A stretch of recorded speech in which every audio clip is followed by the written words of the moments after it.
When I said pick Tom Dheere's brain, this is an opportunity that when picking Tom's brain for free is an opportunity that doesn't come up often because Tom, he's, you know, he charges a lot for what he knows, and and rightly so, because he knows. Again, this Tom is one of those people.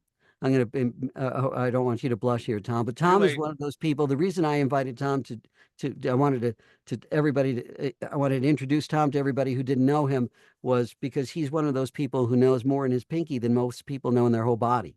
And that's fortunately I get to associate with people like that because I've got the seniority. I've been doing this for over 45 years. I cannot believe I can't do. Tom is almost a neophyte compared, but Yes. the thing is that I always remind people that I might be an expert in performance skills, but Tom's also mainly an expert in he's obviously works in performance as well, but he's an expert in business skills and voiceover is a business.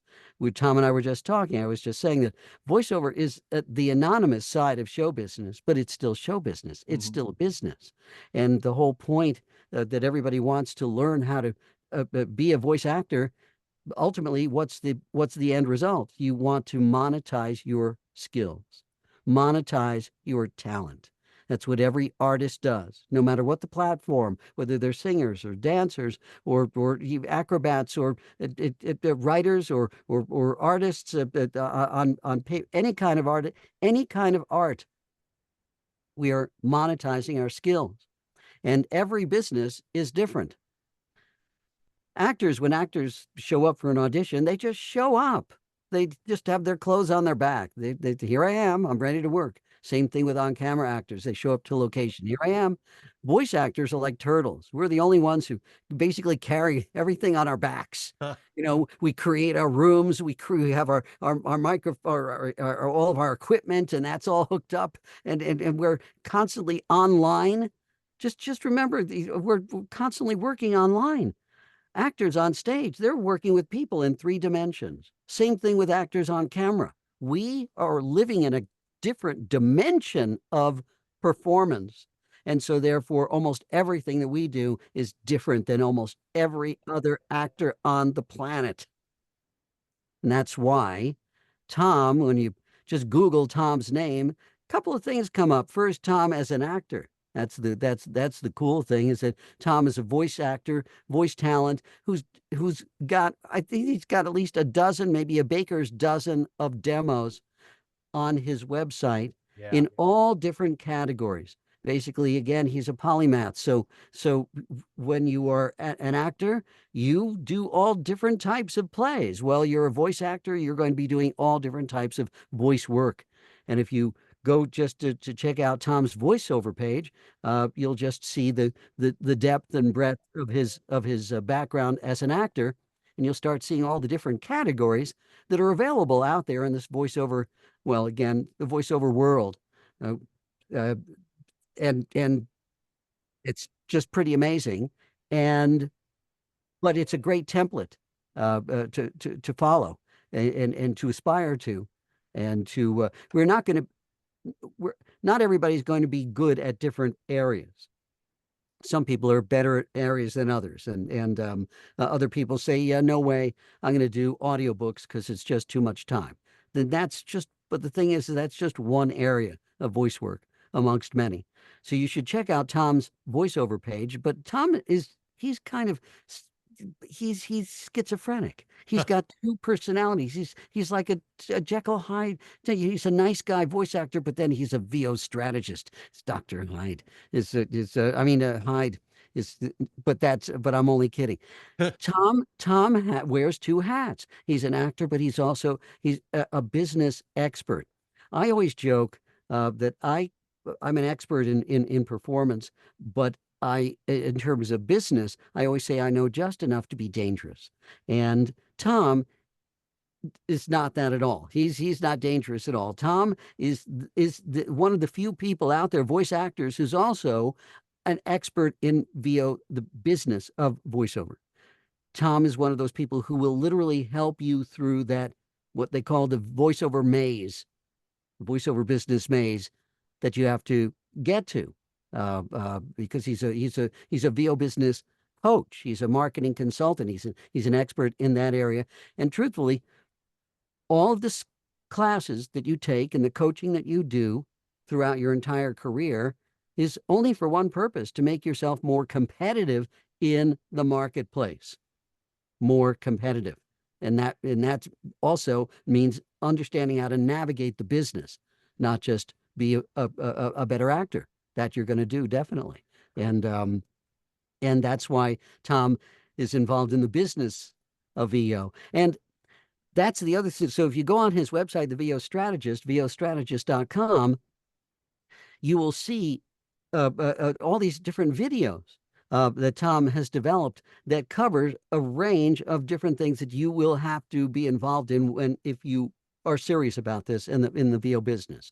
That means knowing how to build a website, knowing how to what software to get, and basically your base in your booth, and all and again, promoting and managing your business. Those are two different things. But and and more. He even offers mentorship. Mentorship. I mean, I don't know where he has time to poop.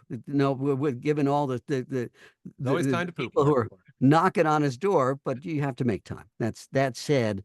So that's basically why I wanted to feature Tom today, because he's one of those people who you can trust. He's been in the business a long time. He's got a great reputation, and he actually helps people no matter where you are, business wise. He'll be able to analyze where you are. He'll be able to give you a clear cut path for you to take that's going, and Tom, you could see, given all the other things, he is one of those people who demands accountability. And so it's not just, okay, here, do this, good luck. He's not one of those guys. He's that's the reason that, well, again, I I only want to expose the people I know in the business to the best people in the business, the people who are reliable, accountable, not just um, competent, proficient. That's that's that's your gold standard for any teacher, any instructor. You don't want them to be competent. I don't want that 10,000 hour rule. They said you need 10,000 hours to be competent. You know how much 10,000 hours adds up to? 5 years. Do you want somebody competent working on your brain, doing brain surgery, or do you want somebody proficient? Yes. Tom's your brain surgeon when it comes to business. And and Metaphorically. yes, exactly. Absolutely. So that said, I guess I vamped well enough for hopefully everybody to pile on and come in.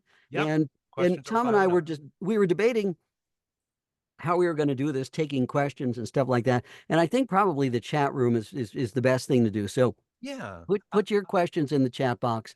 Tom can see them, but I'll answer them for you, because this is going to be recorded, Right. so people won't be able to see well, they will. We'll give them the audio. The Yeah. video's a little bit too much here. Before So we start taking yes, questions, I was asking you this before we started, but I was just wondering if you remembered how we met. again, I vaguely remember how we met. It was quite a while ago, and but I was pretty impressed by what you had. Yeah, it was Yeah. 2012. It was FAFCon 4, Yes. Ventura Beach, Yes. California. And and we met because you walked into my workshop with Bob Sauer, and he and I were running a workshop about fiction versus on nonfiction audiobook narration. And Bob was Cool. covering nonfiction and I was covering fiction. And I saw you walk in and sit down in the back and and watch and stuff. And I was like, oh, cool, Marc Cashman's watching my stuff. And then there was we had like a party thing going on where like George Whittam and Dan Leonard were like running the Yes. VOBS like Yes. live streaming, and you were there. And I said, hey, and I said to you, I said, Marc, thanks so much for coming to my workshop. That meant a lot to me. I did have a question for you about audiobook narration. And I said, one thing that I'm finding myself having a problem with is narration speed. I'm a naturally fast speaker, and I find myself just speeding up as I'm narrating. I don't know if it's because I'm nervous or because I'm just getting excited about it, or I want to finish this chapter or whatever. And I said, "What advice do you have?" And you just looked at me and you're like, "Just breathe, man." And it worked.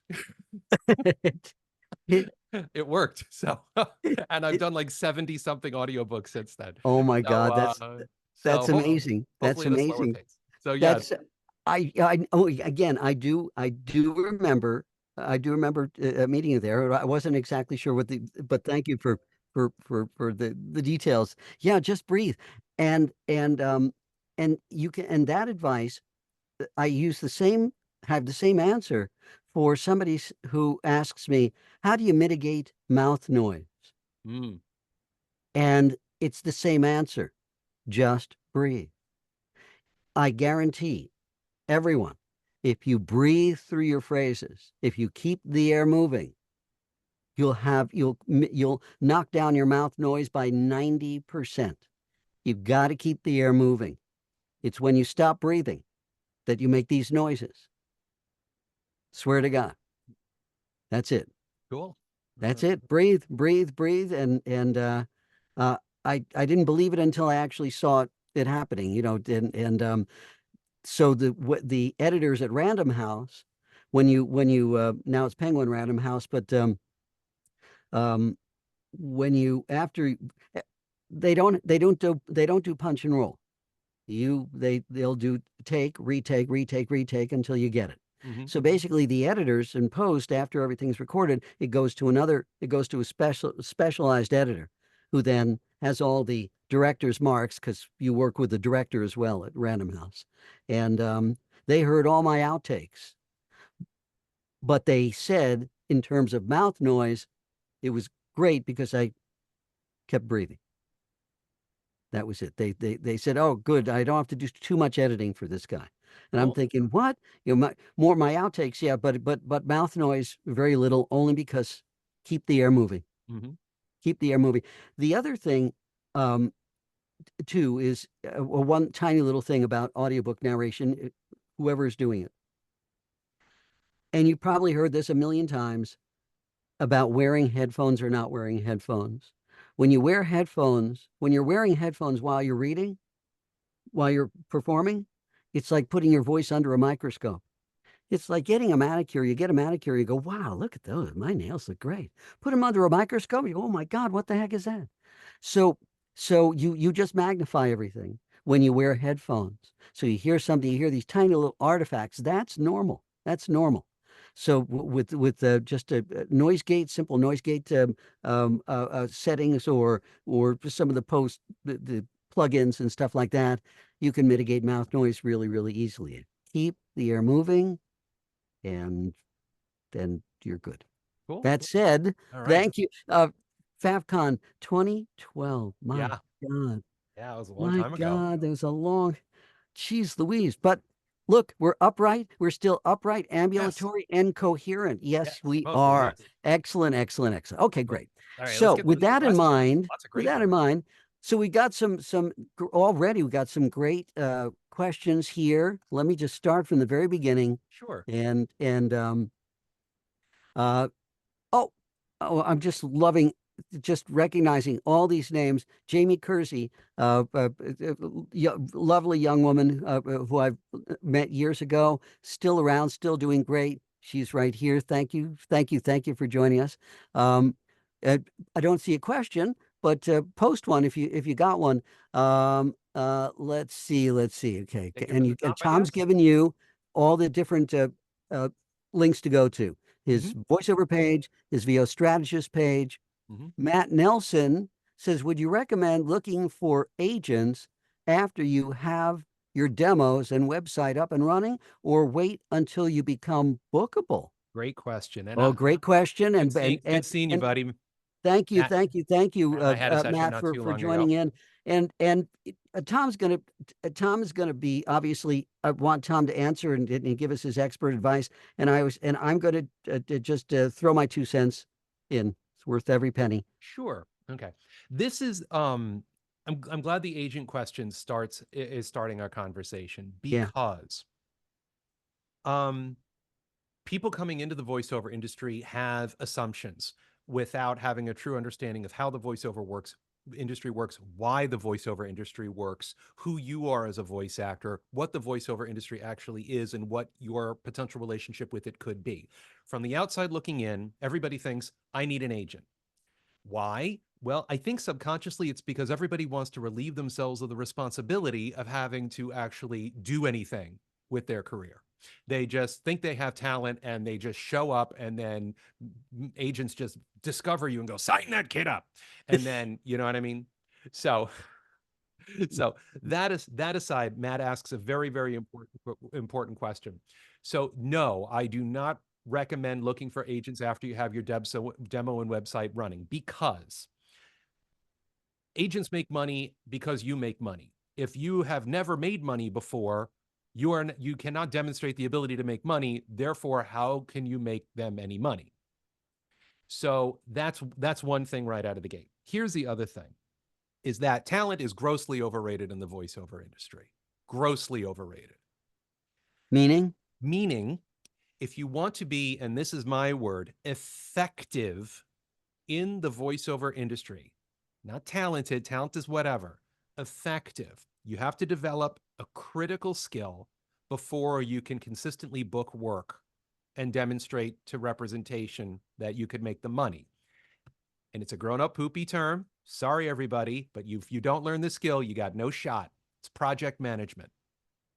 What does that mean? Project management means everything that happens between the moment that the audition hits your inbox and the moment that the check clears. Everything in between is project management. I guarantee there are a bunch of you who are in this Zoom chat right now who are trying to be a voice actor because you are running away screaming in terror from project management at your day job. And you are running down the hall in the horror movie, and project management is coming at you with an axe. And you see a door at the end of the hall, and it says voiceover. And you think, if I can just get to that door, I will be free of project management. And you open the door, you slam the door shut, lock it, put your back up against it, and then you see some glowing red eyes on the other side of the room, and it's project management. You cannot escape it. If you want to be effective in voiceover, you need to comport yourself like a grown-up and do all the grown-up stuff that your day job made you do. But now you have to figure it out by yourself, and you have no one to hold you accountable except for yourself. With your own logo and on the stationery. Right, exactly. So you cannot you cannot have any value to an agent unless you're proficient in project management, because they're going to start sending you these auditions. You need to understand, well, what are they? You know, do I like this rate? Am I comfortable with the terms? What are the casting specs? Am I right for this? If I'm not right for this, should I audition for it anyway? Is there a character or a person that I can call upon to try to, find what this character is? Okay. Am I proficient in my DAW? Am I able to record myself effectively and quickly?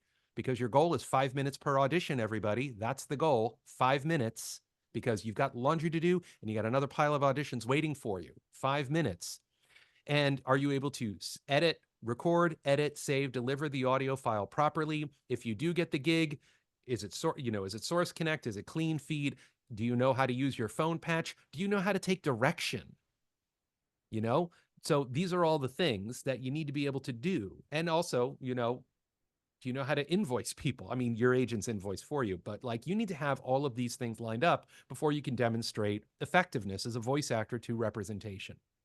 So where do you go? You go to online casting sites and you develop your self-marketing strategies to start booking work. Also, here's another thing, especially for the bi-coastal agents, which everybody wants, New York and LA, is that they get overwhelmed with a tidal wave of voice actors submitting their demos to them every single day. I'm sure they have interns who are hired to do nothing but just hold it all back with a broom, while they're trying to run their office.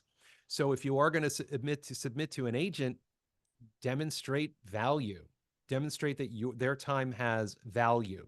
So yeah, Be bookable, like Matt is asking. Develop those project management skills. Develop a portfolio. I dare say your project management skills is more important than your portfolio. Because I mean, depending on the agency and the type of work you want to do. I mean, I know you all want to do cartoons and video games because everyone that's ever watched a cartoon or played a video game is trying to do it right now in voiceover, and I understand that. I like doing them too. Red Dead Redemption 2, Inspector Gadget, all that stuff. But you got to be able to demonstrate value.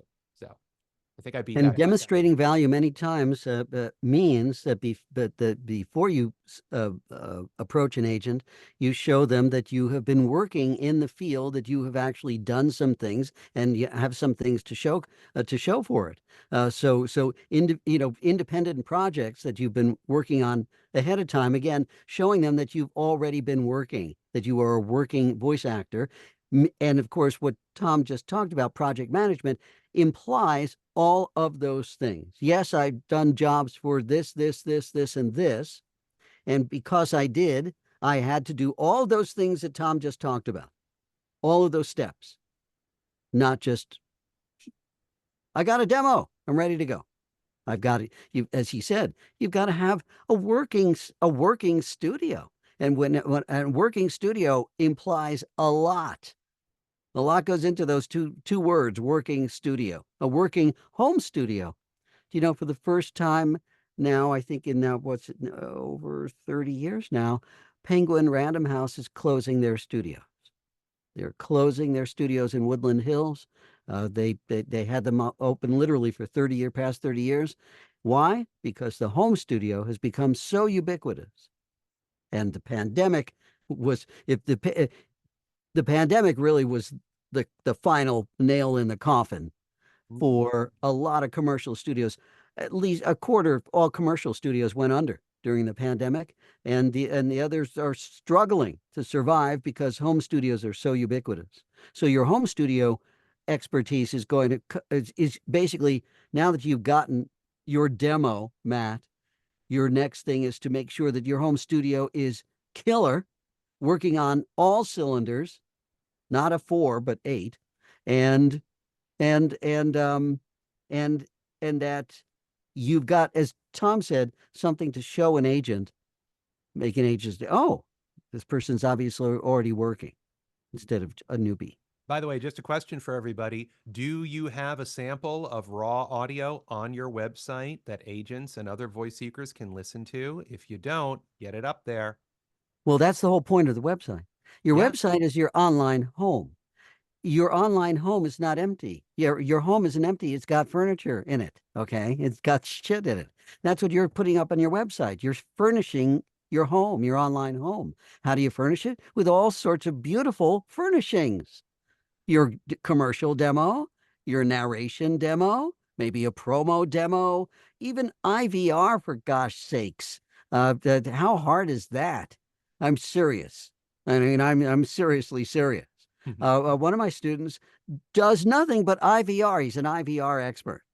And so he's just focusing on IVR. Quick turnover, very easy peasy, hardly any production, and no production. It's just copy. It's just content. That's it. And it's just, you could almost do it in your sleep. So that said, make sure that your home is furnished. That online home is going to be your second home. You'll be spending a lot of time in that second home. It's like your vacation home.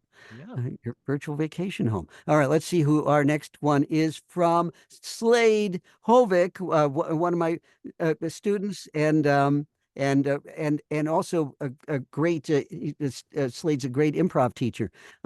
As Mark mentioned, you seem to cast a wide net with respect to multiple areas of voiceover. Could you talk a bit about your decision to do that, and some advice about what you do and others adamantly say to focus on your niche? Great question, Slade.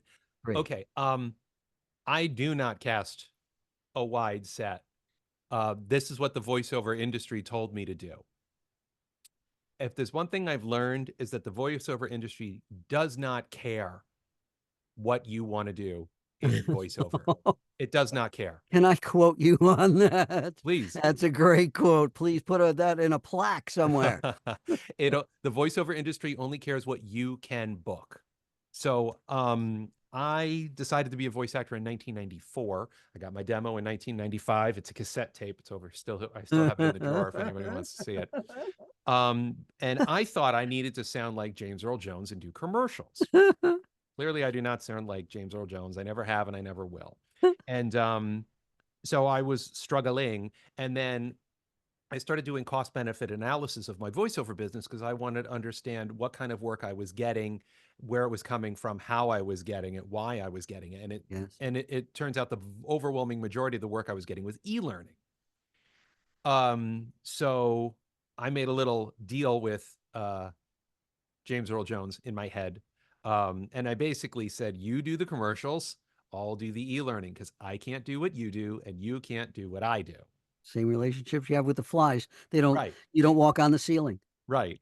And so the reason I have 12 demos or 13 demos is not because I got intensive training with a great coach and then produced a demo. I mean, like, how many of those are actually produced? Let's look. The commercial demo I did myself. The promo demo was produced. Explainer video I did myself. Gaming and animation I did myself. In show I did myself. E-learning I did myself. IVR I did myself. Corporate I did myself. Audiobook. Yeah, I did pretty much all. I did Yeah. and I have a political demo, which is sort of produced. So it's a combination of professional work. I have a landing page for my political page. If anybody wants to see the political page, I can post that there too, if that interests you. Thank you. But this is just, just years of just kind of making my way through the voiceover industry and discovering just through auditions and trial and error, like, oh, okay, I can do this. I did another one. Oh, I did another one. Oh, I've got enough to make a demo now. So now I can market that demo and get more work. So also I don't have niche.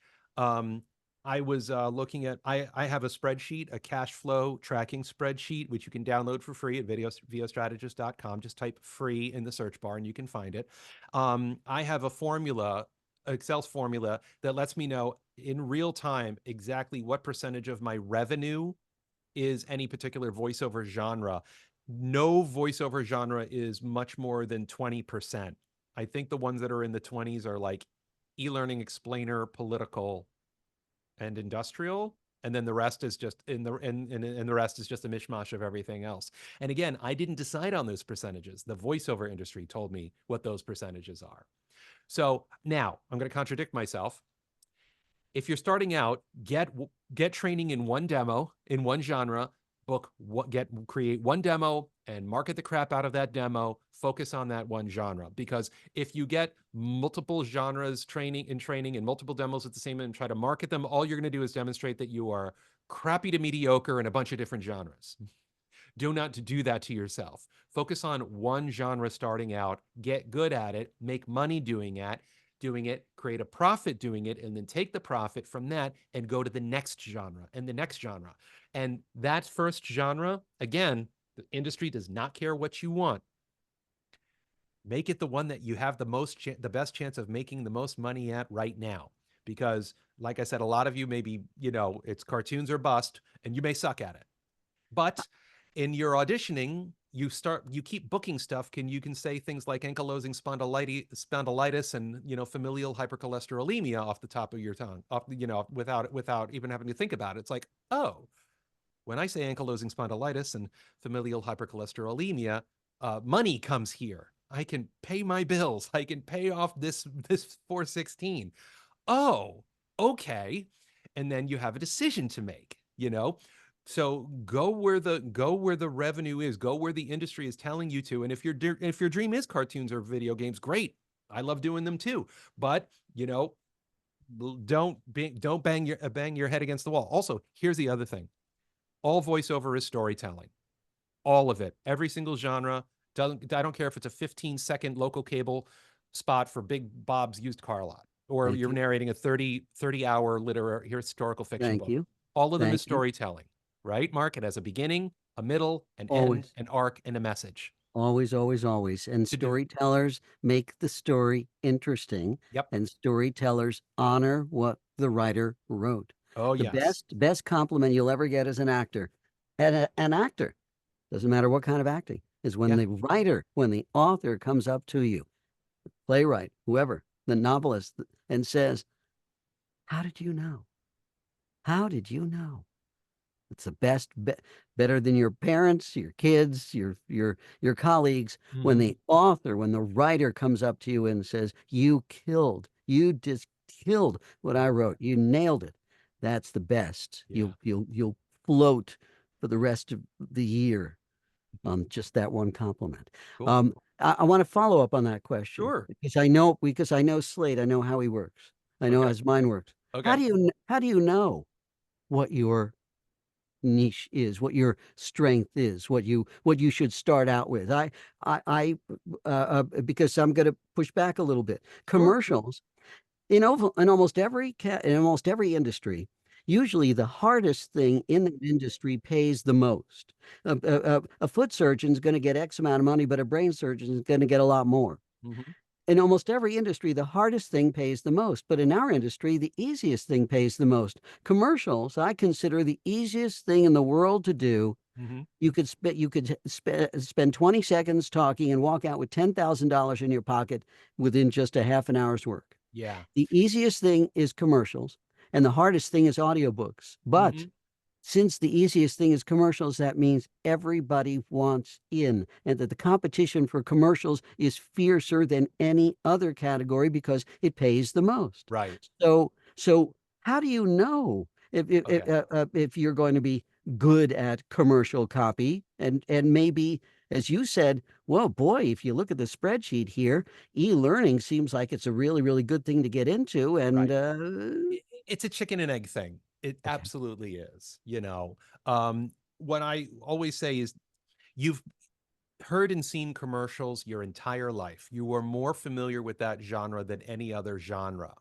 Also, for the most part, it's one of the purer forms of storytelling, oh yeah, oh like yes. audiobooks is, though it's in a completely different, there's The completely exact different set of the other muscles you end of need the to spectrum flex. completely. Yes, Right. exactly. Telling a story in 30 seconds is Right. an art. So it's a combination of two things. One, I mean, if you're most of the time, most voice actors will start with a commercial demo just purely for familiarity reasons. But I'm also listen to your coach. Your yes. coaches have trained ears and decades of experience.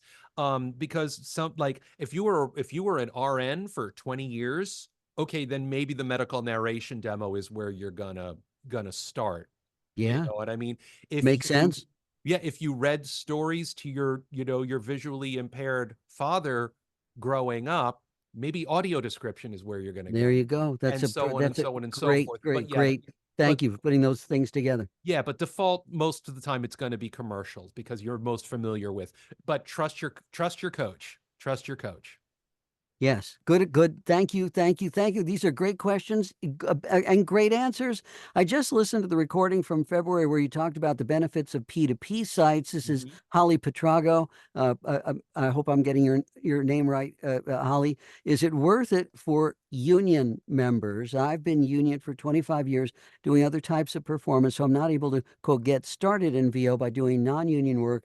I liked what you said about how P2P sites give you an opportunity to get better at auditioning, but what will that be true for a union member? Might we be able to turn some of those jobs union with a great audition? Okay, that's a Great great question. great question, Holly. Okay, so there's a there's a difference between like flipping and converting work. Yes.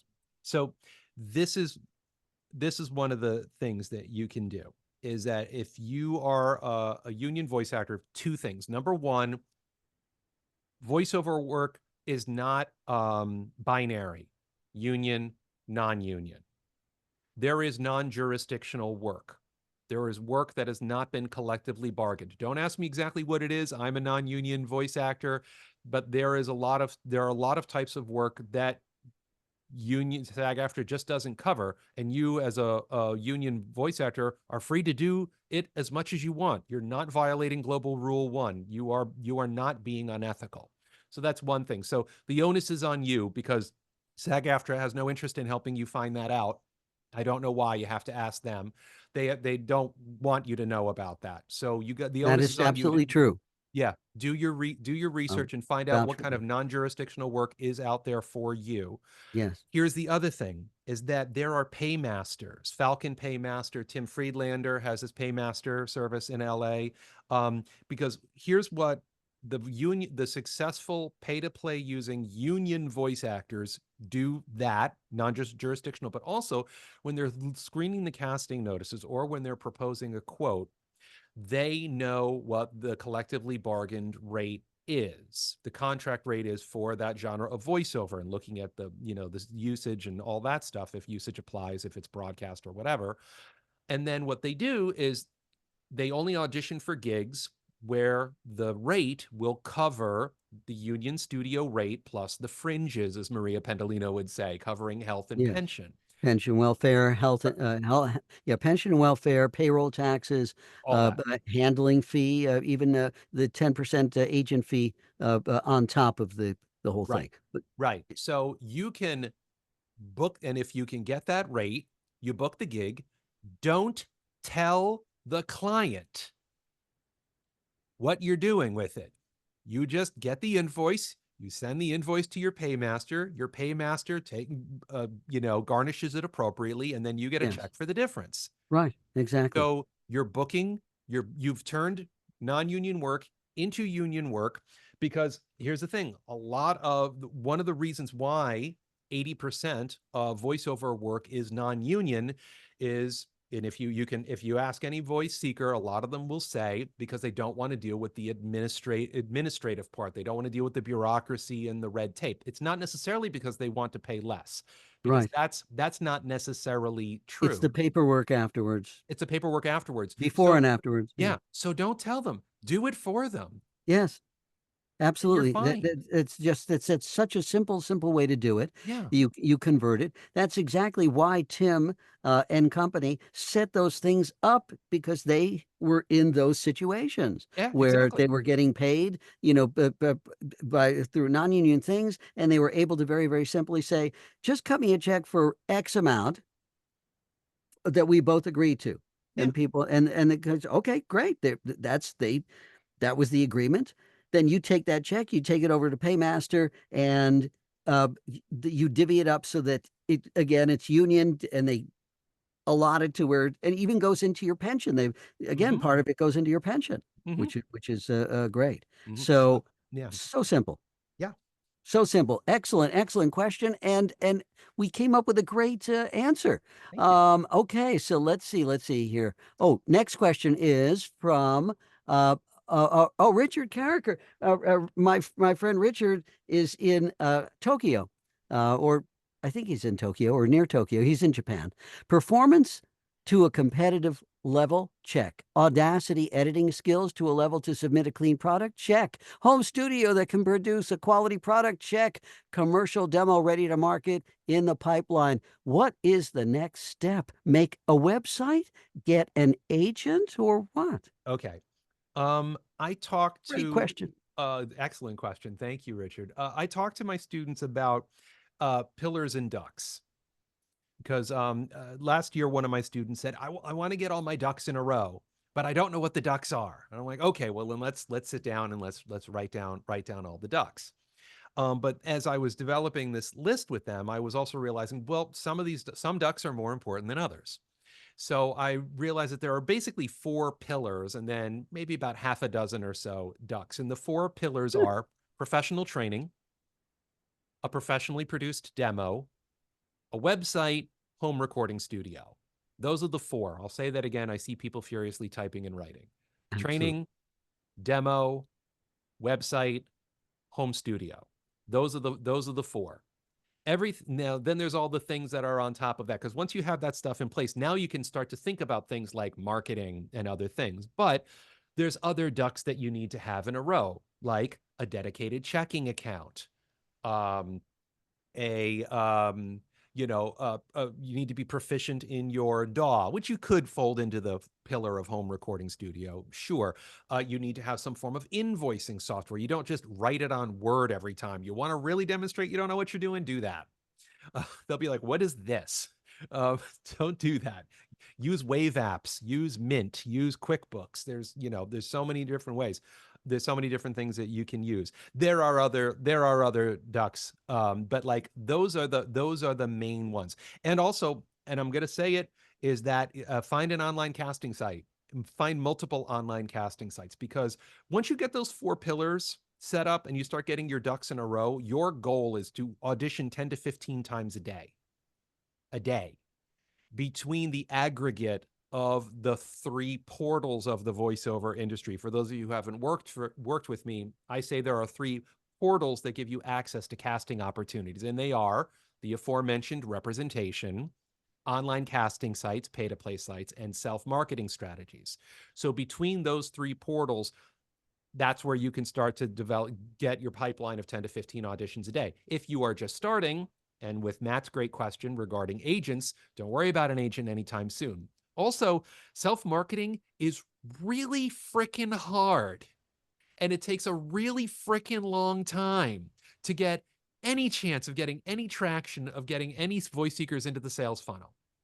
It takes a long time to develop those skills, what to do, and more importantly, what not to do, which this is a 2-hour Q&A. We don't have time.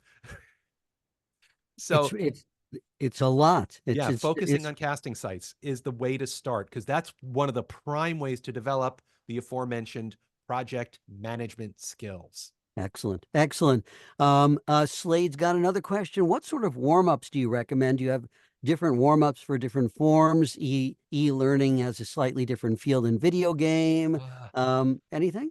I stink. I'm terrible. I Oh. don't I don't I don't warm up at all anymore. You actually, no, that's not true. You know what my warm up is? A swig of coconut water. I s- I'm at my Everybody's got their own elixir or yeah. Yeah, strategy, it's or yeah. it's just there's no ice warming up for me. Singing to is and I'm not talking about Led Zeppelin here, but Oh. I'm talking about singing is just a terrific natural warm up. Just don't push it. Just Mhm. don't go into those octave high notes of Right. Robert Plant. Right. Uh, What I will say is that I am at my desk almost every day of the week. I am at my desk at 7:30 a.m. and between 7:30 and 8 a.m. I am busting out auditions. The first couple of auditions, I look at the ones that I have lined up, because I get them from the pay-to-play sites, I get them from my 2 managers and my multiple agents, and I get them through my self-marketing. So I look at them and I look at what the energy level and how much of a character there is. So the stuff that's more kind of, a little more chill and laid back, I'll do that stuff first, because that's kind of where because you vocally just I'm woke up. right, because I just woke up. And then, but it only takes 1 or 2 auditions, and then I get Yeah. into Tom Plus, which is, hi, Yes. thank you very much for calling this. For this, press 1. For that, press 2. Called Tom Plus. It's like Tom with a Without little more. coffee, all uh, without coffee. I You're don't drink amazing. coffee either. It, I drink tea. that's I'll have a cup of tea There's just as after. much caffeine in tea, by the way. There is People more caffeine in realize. tea than there is in Yeah, coffee. But exactly. yeah, I'm a Which is tea drinker, not a coffee drinker. So, so that's great. Yeah. So everybody does different warm ups. Some people, I say, if you can, just spend just a minute massaging your muscles, just to mhm. Yeah. stretch a little bit. In terms of um, in terms of performance, here's a very simple thing for spots that call for contemplation and thoughtfulness and just a little bit quiet. Sit, and for spots that call for a little bit more projection, energy, and upbeat, stand. That you Yes. don't have to one size does not fit all. Yes. So Yeah. I'm that's for unfortunately, me. well, my closet. I'm literally. I'm here in Midtown Manhattan, so my floor the PSI of my floor cannot handle a whisper room. So I am using literally the front closet, which Wow, works wow, great. It's wow. broadcast quality. I have That's like about great. -55 That's noise floor, so great. it works great. But that means I can't stand unless I want to bang my head on that Yeah, on the wooden no, the that wooden well, hug. then you've learned how to be forceful by sitting down, Well, which yeah, technically I you'd do have to change do my anyway if you're posture a doing little an bit. audiobook, right? Yeah. But I said Use you'd have to be doing that anyway for an audiobook. You'd Yeah, have to. you got to sit for audiobooks. Yeah. Though Johnny Heller and Peter Ganem produced a short film called The Stander, and it's about one audiobook narrator who stands. It's That is hilarious. that is hysterical. How do I find that? It's That's probably on YouTube. I can ask Johnny, but it's oh it's my God, the it's standard, hilarious. I the struck stander. The Stander. Oh my God, that just the concept is hysterical. And I I can't. think they shot it at CDM at the film center on Oh my 44th. I'm God, pretty that sure that must. they Oh, shot it there. okay. That's going to be my treat tonight. That's fantastic. Fantastic. All right, we're going to continue. We're going to push on with our questions. Thank you so much, everybody, for all these questions. Oh, what a great question. And I've talked about this to a number of my students. Is there a market for older voices? If there's a market for voices, there's a market for older voices. Thank you. I don't think there's really any more to get into that, but yeah. There is, let's put it this way, there's more and more and more market for older voices Yeah. because baby boomers are now running the show. All right, they're the ones and are retiring. They created all this stuff. Every almost every product on the air just for pharma is 55 plus, 50 plus. Hmm. So older voices are more there. When I first started, it was 90% men, 10% women. No, maybe 80% men, 20% women, and 90% white. Hmm. Yeah. Now it's like the UN. It's like it's the UN. Yeah. It's 50-50 parity men, women, and every color of the rainbow and every ethnicity you can think of. And video game companies now go to different countries around the world to find authentic voices, not just to the US or some of these major markets. Hmm. So you have your home studio wherever you are in the world. If you have got a great home studio, you've got it, and you want to be a voice actor, you can do it. Older Hmm. voices, no question, there's a market. But how does one, if let's just say somebody is 55, let's say they've retired, they're 55, 60 years old, they've retired, they want to do a second career voiceover. Where do they go? What do older people do? Because agents, talent agents, are really not looking for. I know they'll step over their grandmother to get to somebody between 18 to 25, but 55 plus, Hmm. they're not in any they're not in any There's less of a demand than there used to be, but this is going to start to be the broken record portion of our program. An older voice is more likely to find work on an online casting site than anywhere else because the decision makers.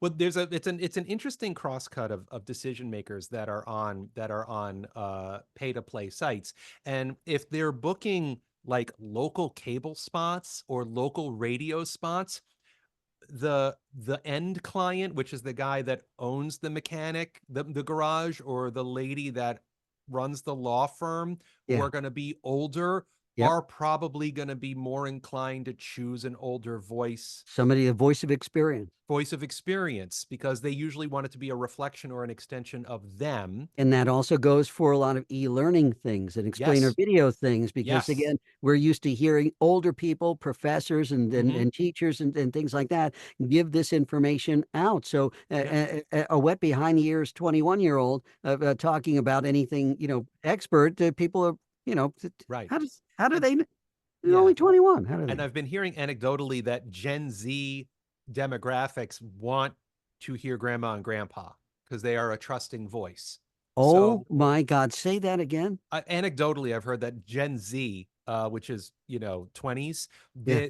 they're getting more and more inclined to hearing grandma and grandpa sell, recommend, dispense Wow. advice and wisdom. So that's Wow, something wow, that's wow. something to keep in mind. That could affect the election. That said, They let's may see what we well. got here. Thank you for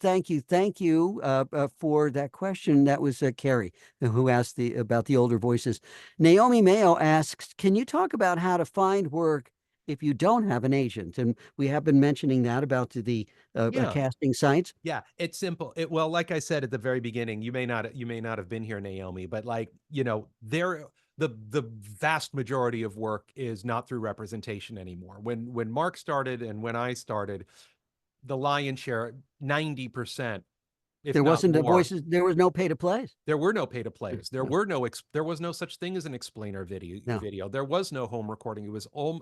almost all agent driven. I mean, I was, I started here in the New York City area, so I started almost immediately booking through production companies and recording And studios going into actual commercial studio. and going in actual commercial studios. So my first voiceover in 96 was at a studio only a few blocks from here.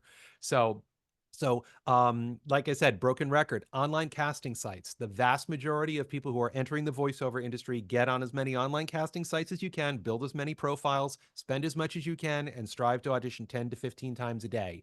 Develop those project management skills until the agents can't ignore you.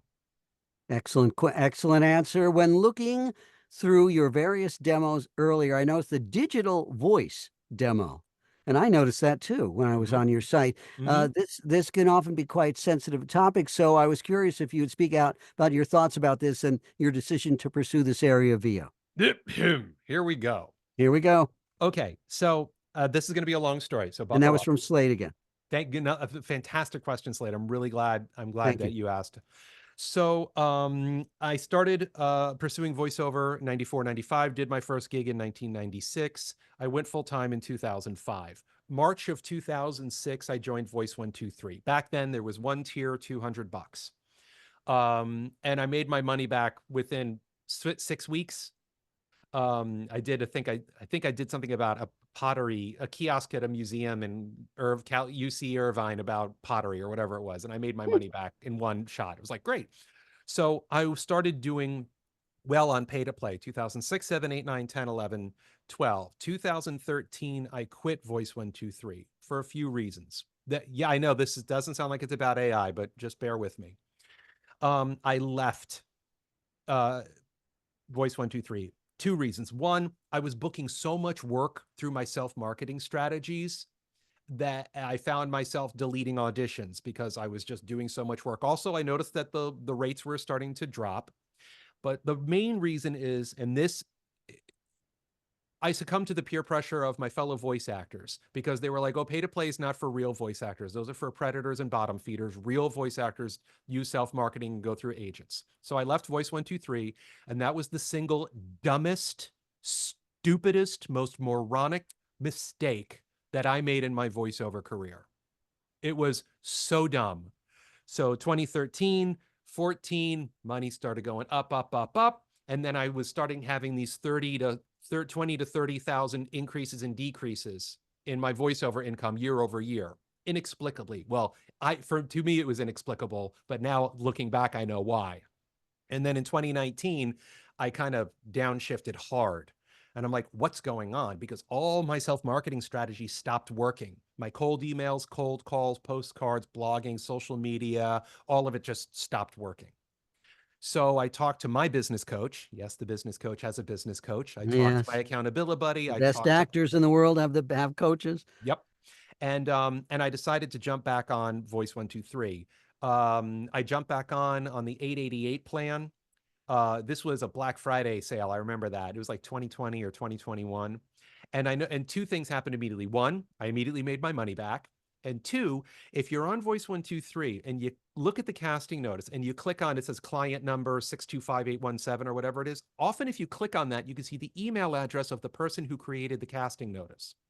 And often the extension of that casting note of that email address is a production company or a recording studio. So as an exercise, I made it a point to click on it every time. And I was like, oh, I know that company. Oh, I know that company. Oh, I used to work with them. Huh, I wonder why they don't take my phone call anymore. Guess what, everybody? The companies that I was direct marketing to migrated to pay-to-play sites. Why? Because it's easier to curate a voiceover roster. It's easier to post an audition. It's easier to collect the audio files and make a decision or send them to the end client. It's easier to book the voice actor, and it's easier to pay the voice actor.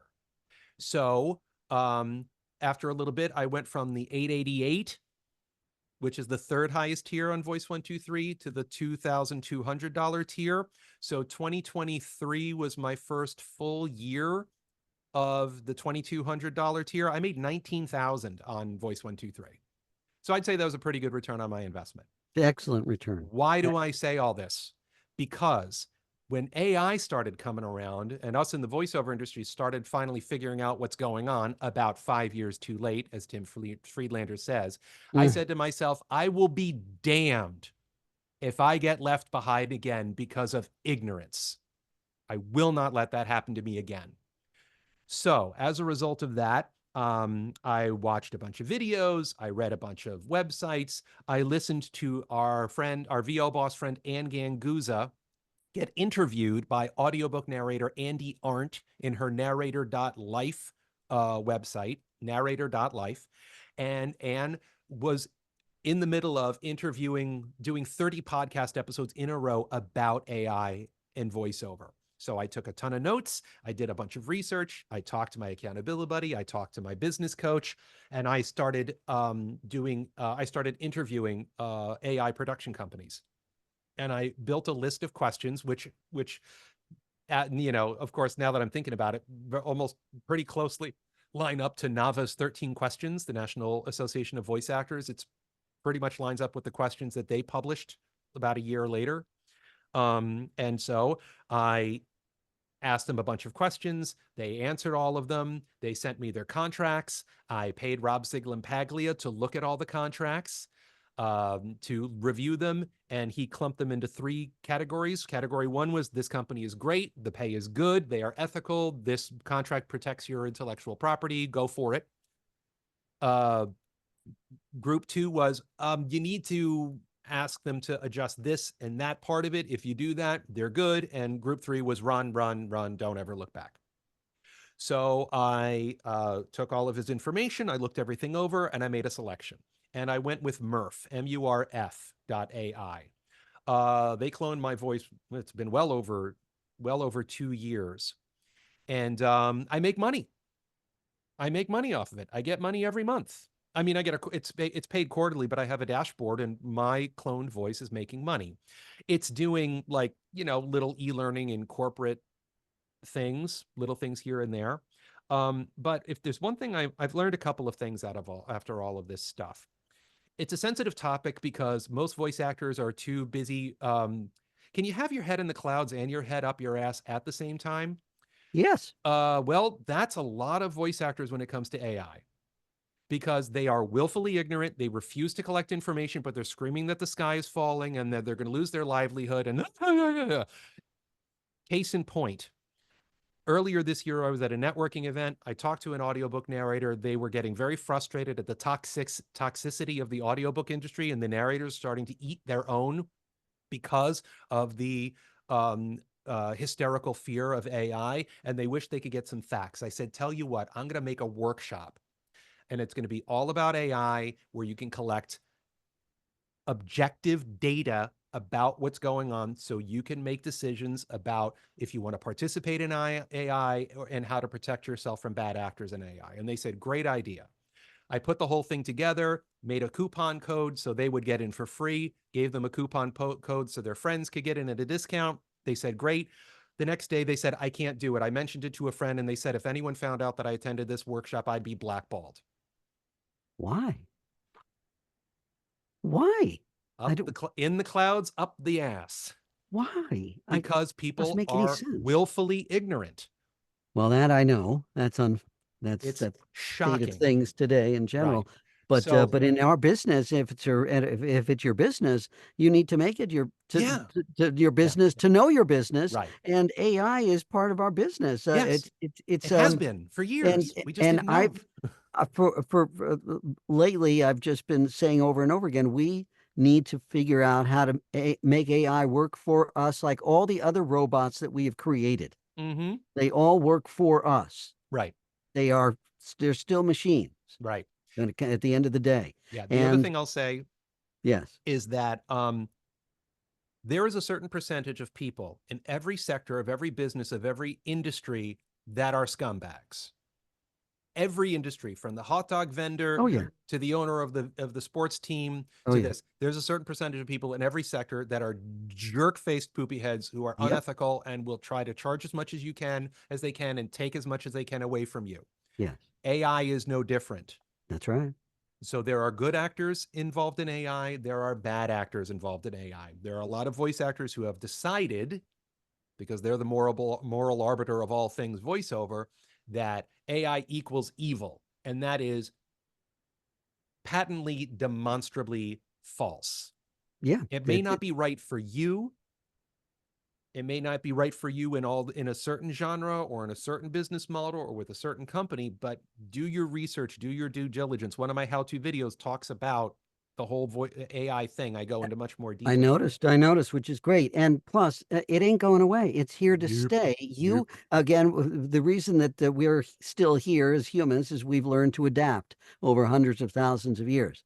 How long we'll be able to do that is a question. But that said, we have to learn we got to learn how to adapt. Yep. And AI it ain't going anywhere. So I always say, try to make it work for you. Figure out ways to make it work for you. Thank you for that recommendation about Murph AI, because again, there's a whole a maze out there, and you've done homework for all of us. Thank you, Tom, My which is pleasure. great. Um, Oliver Hofer says, I've studied now for 4 years. I'm about to record a commercial demo. Well, that's good. You've spent a lot of time doing that. I'm very glad to hear that you spent some time doing that. Some people do 4 months and they go, come on already. Would this be the right moment to take the strategy session you're offering on your website?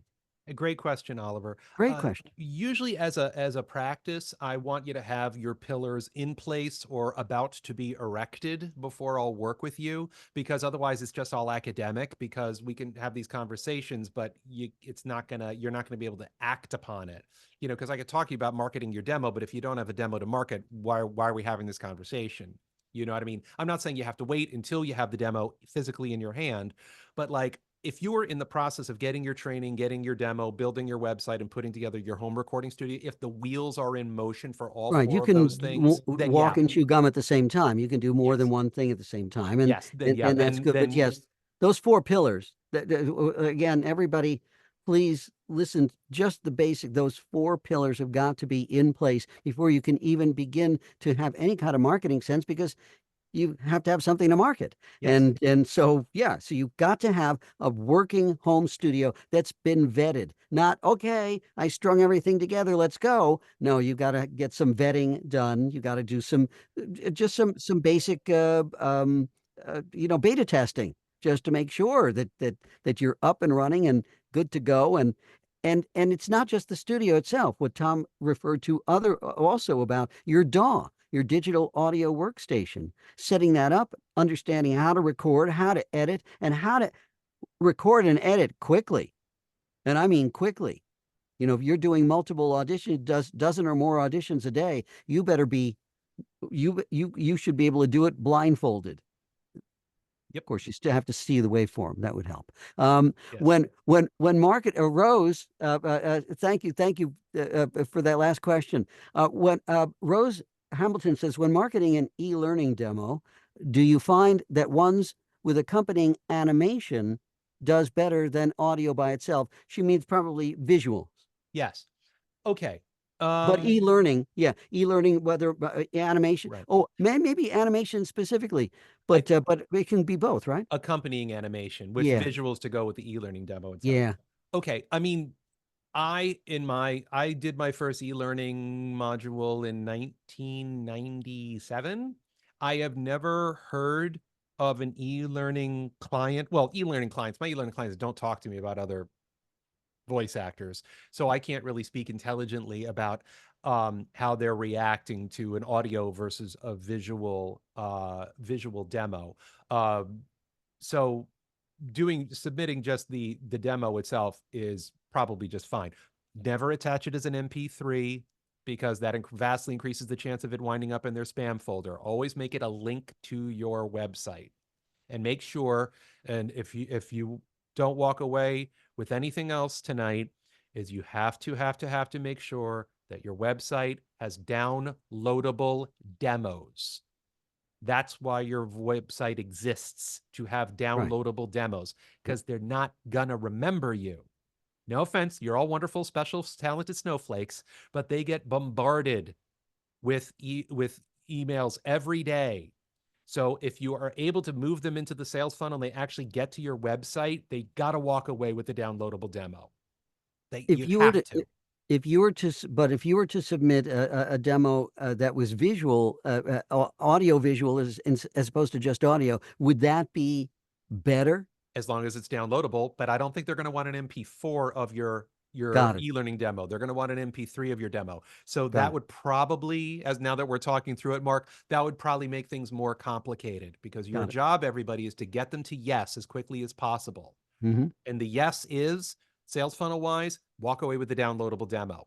On Now, your website, you've got some not just the audio demos. You've got the dozen or plus audio demos, but then underneath that, you've got videos, okay, so and I'll explain those, you yeah, exactly thank how you. that works. So my webmaster set it up. So this is a very important exercise that all of you need to do every single month. Once you start booking work, every month, go to YouTube, type in the names of all the front-facing voiceover work that you've done. By front-facing, I mean commercials, explainers, cartoons, video games, all the stuff that, like, obviously not the e-learning, not the corporate, because none of that's going to, it's very unlikely that's going to wind up on YouTube. It's mostly for students and employees. That's private internal content. But go onto YouTube, type in the names of all of this stuff. Sometimes it takes a little bit of, finagling. Find it. And what I do is I save it to a playlist. So my webmaster in my YouTube account set up all these playlists based on the genres of voiceover that I do. So all I have to do if I find an explainer video that I narrated, I just click add to save to playlist. I just check the explainer video box and it shows up on tomdeere.com. I don't have Wow, to do anything. wow. However, I download it every single time and save it for two reasons. Well, one, videos fall off of YouTube all the time. So you want to have it. And another reason you want to have it is because you can, if it's work that you like, you may want to incorporate that into your demo, or you may want to take a portion of that and use it as a sample on a pay to play site. So I regularly take work that I've done, rip it, and then go to Voice123 and upload it as a sample. So it increases my portfolio and my searchability and, showcasing of the good work that I've done. So you must have a pretty big library on Voice 123. I, it's pretty big. Yeah. Yes. It's Good there's well question. over 100 samples on Voice123. Good question, Rose. Thank you for that question. Robin Newton says, I was an in-house corporate a VO talent for 10 years. I've separated from corporate and have been on my own for 2 years. Try as I may, I've had zero success finding an agent. More than 24 emails and nothing. What's the secret? Well, the secret is realizing that you don't need anyone outside of you to validate you. That's the first thing I would say. For most voice actors, agent equals validation, and I think that's damaging because I I mean, I've had agents and managers for a very, very long time, and last year was my highest percentage of representation generated revenue, which was 12% of my voiceover income. And that was my best rep year ever. 12%. Now, in all fairness, I do mostly e-learning, corporate, explainers, industrial. So like me booking being the voice of Inspector Gadget in the Mad Time Party video game last year, that doesn't pay my rent. The e-learning and the explainers, that pays my rent. Now, if you don't care where the voiceover money comes from, great. But why you, Robin, are not necessarily booking an agent? Well, there's some harsh realities. One of which, and this has nothing to do with you, Robin, this is just royal you, is that when COVID hit, spring of 2020, February, March of 2020, every voice actor that could not or would not record from home got dumped. They just got kicked off the roster. And then they got replaced with everybody who could and would record from home.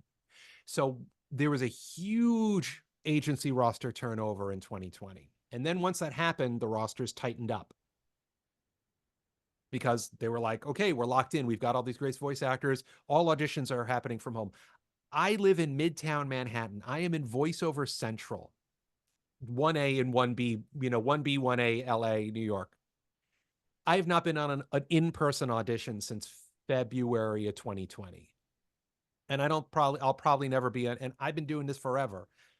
So the in-home audition is a thing. But now, in the 4 years that have happened since then, and this is a sweeping generalization, if an agency roster spot opens up, it's going to be filled by someone who is some combination of female, BIPOC, LGBTQ, API.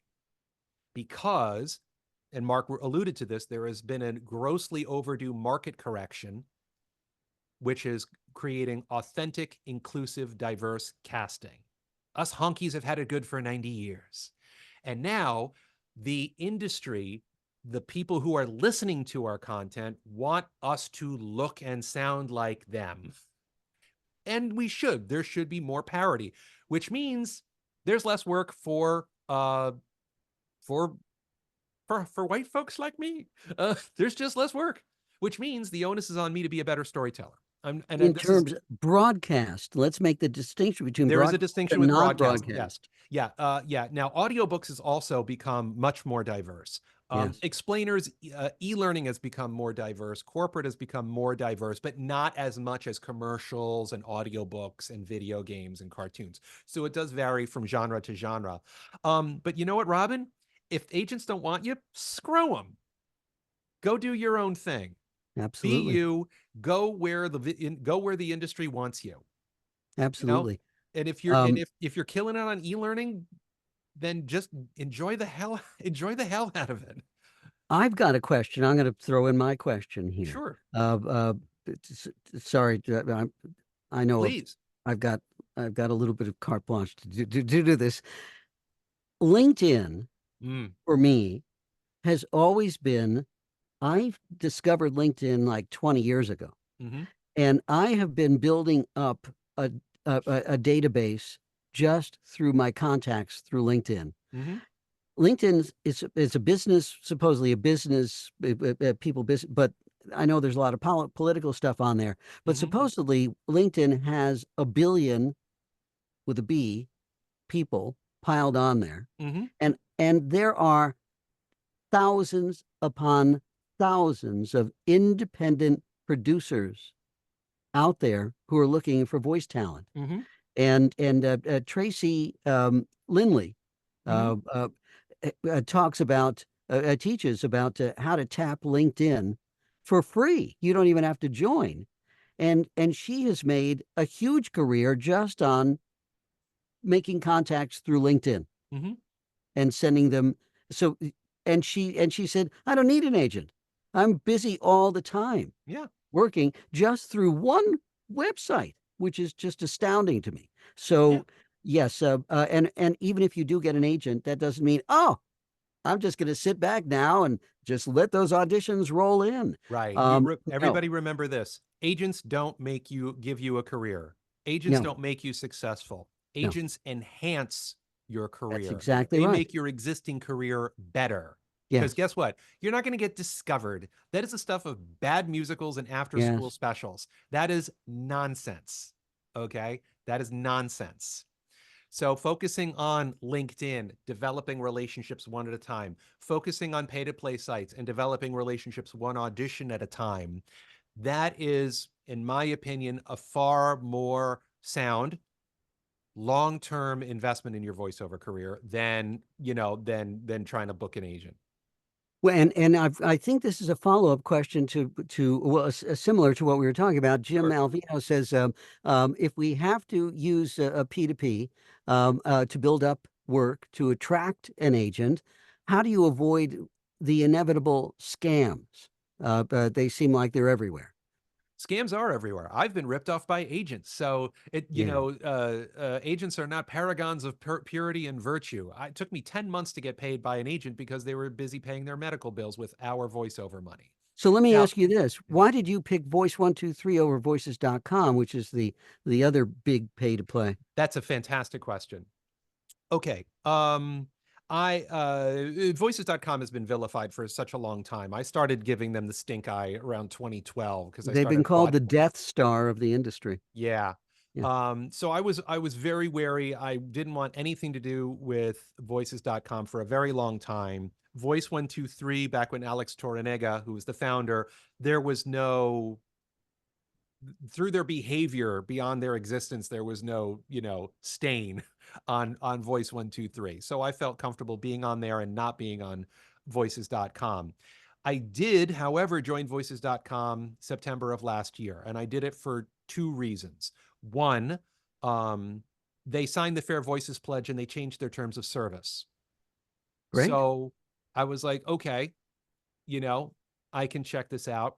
And also, I have so many students who kept asking me about how voices.com works. So that's also like a percentage of the reason why I cloned my voice, is because I wanted to understand the process so I can talk to you lovely people about it. And I joined Fiverr, I joined Upwork, I joined voices.com because I wanted to understand, I need to understand as the VO strategist how these work, so I can, at least talk you through the pros and cons of it, how to set up Thank your you. Thank you profiles for and all of doing that that. stuff. I, Yeah, and I'm happy to do that. With voices.com, I joined back in September. I booked within a week. I booked a gig, got my money back. Great. October booked a gig. November booked a gig. Haven't booked a gig since. Now now we're getting into speculation. Well, not yet. In October of last year, David Cicerelli stepped down as CEO, who is the founder, him and his wife were the co-founders of voices.com. He stepped down and he gave these press releasey platitude, whatever, more time with the family nonsense. I don't know. It may not be nonsense. Apologies to David if you hear this. But my guess is that Morgan Stanley invested $17 million in voices.com about 6 or so years ago. And I think he got bounced because he didn't make their money back. And now he has been wouldn't surprise replaced me. by Jay O'Connor. Jay O'Connor works for Morgan Stanley. He also, coincidentally, is the son of the late Supreme Court Justice Sandra Day O'Connor. So now it's his job to make Morgan Stanley's money back. I met him. I actually had a conversation with him at VO Atlanta in March, and he seems like a decent human. I don't know if he knows diddly poo about voice acting, much less how to run a pay-to-play site. So I have no idea. But one thing I have noticed is that the quality and quantity of auditions has dropped, and I noticed marketing has dropped, and I noticed their SEO presence has dropped. So in voices.com. So purely for those reasons is why when students ask me, I steer them. If you're going to choose one, I would say at this point in time, I would recommend Voice 123. Also because like I've figured out how to make a bucket of money on it, and I have not figured out how to make a bucket of money on voices.com, though I know how to build the website and optimize it and do all the things, but I just haven't made the money on it. So And speaking of experts on Voice 123 and really getting your marketing game going, my colleague Natasha Marchevka is an expert on Voice 123. She's been at it for years and really she again one of those people who knows more in their pinky than most people know in their whole body. So if anybody wants to really get into the nitty gritty of Voice 123, contact Natasha, and she will definitely help you. We've had just these are phenomenal questions. yes. Deborah Stitt. Oh, so glad to see you, Deborah. Thank you for joining us. She says, I make sure people know that my demos were recorded in my home studio and produced by a professional demo producer. Mm-hmm. I think did we skip any questions? We, uh, oh, oh, We bouncing um, around. uh, yeah, well, I there's, defer to you. one somebody asks how do you know a good coach Mm. um um who should be what should people be looking for any other tips of wisdom on coaching. Okay. My my general I have well, as you can see, I have multiple answers and stupid anecdotes for every question you've got. But generally, with the exceptions of probably Mary Lynn Wisner and maybe one or two other non-performance coaches, you want a coach who's working, like a working coach, not they did a couple cartoons in the 80s. You want a working, actively blue collar, this is how I make my money and pay my rent coach.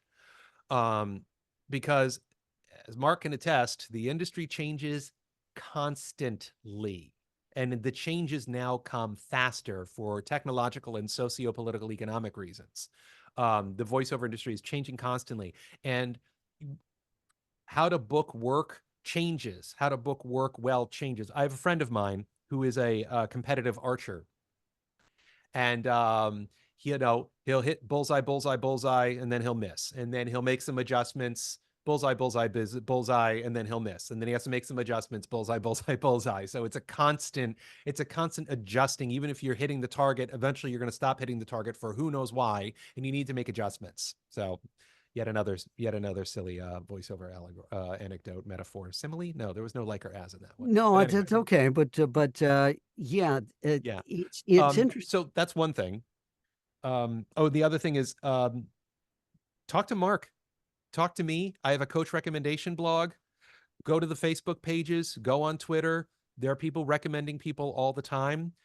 Also, you can always just type in the name of the coach and scam and the word review and testimonial and just look around Yeah. and Now, do see, your homework. do your Do your homework. homework. Do your research. Yeah. When people write to me and say, I wanted to get into this, talked to a lot of people, but I did my research, I did my homework, and I came up with you. And I say, thank you, thank you for doing your homework. Even if you said, hey, a friend of mine said call you, and I'm calling you, I would say, do your homework.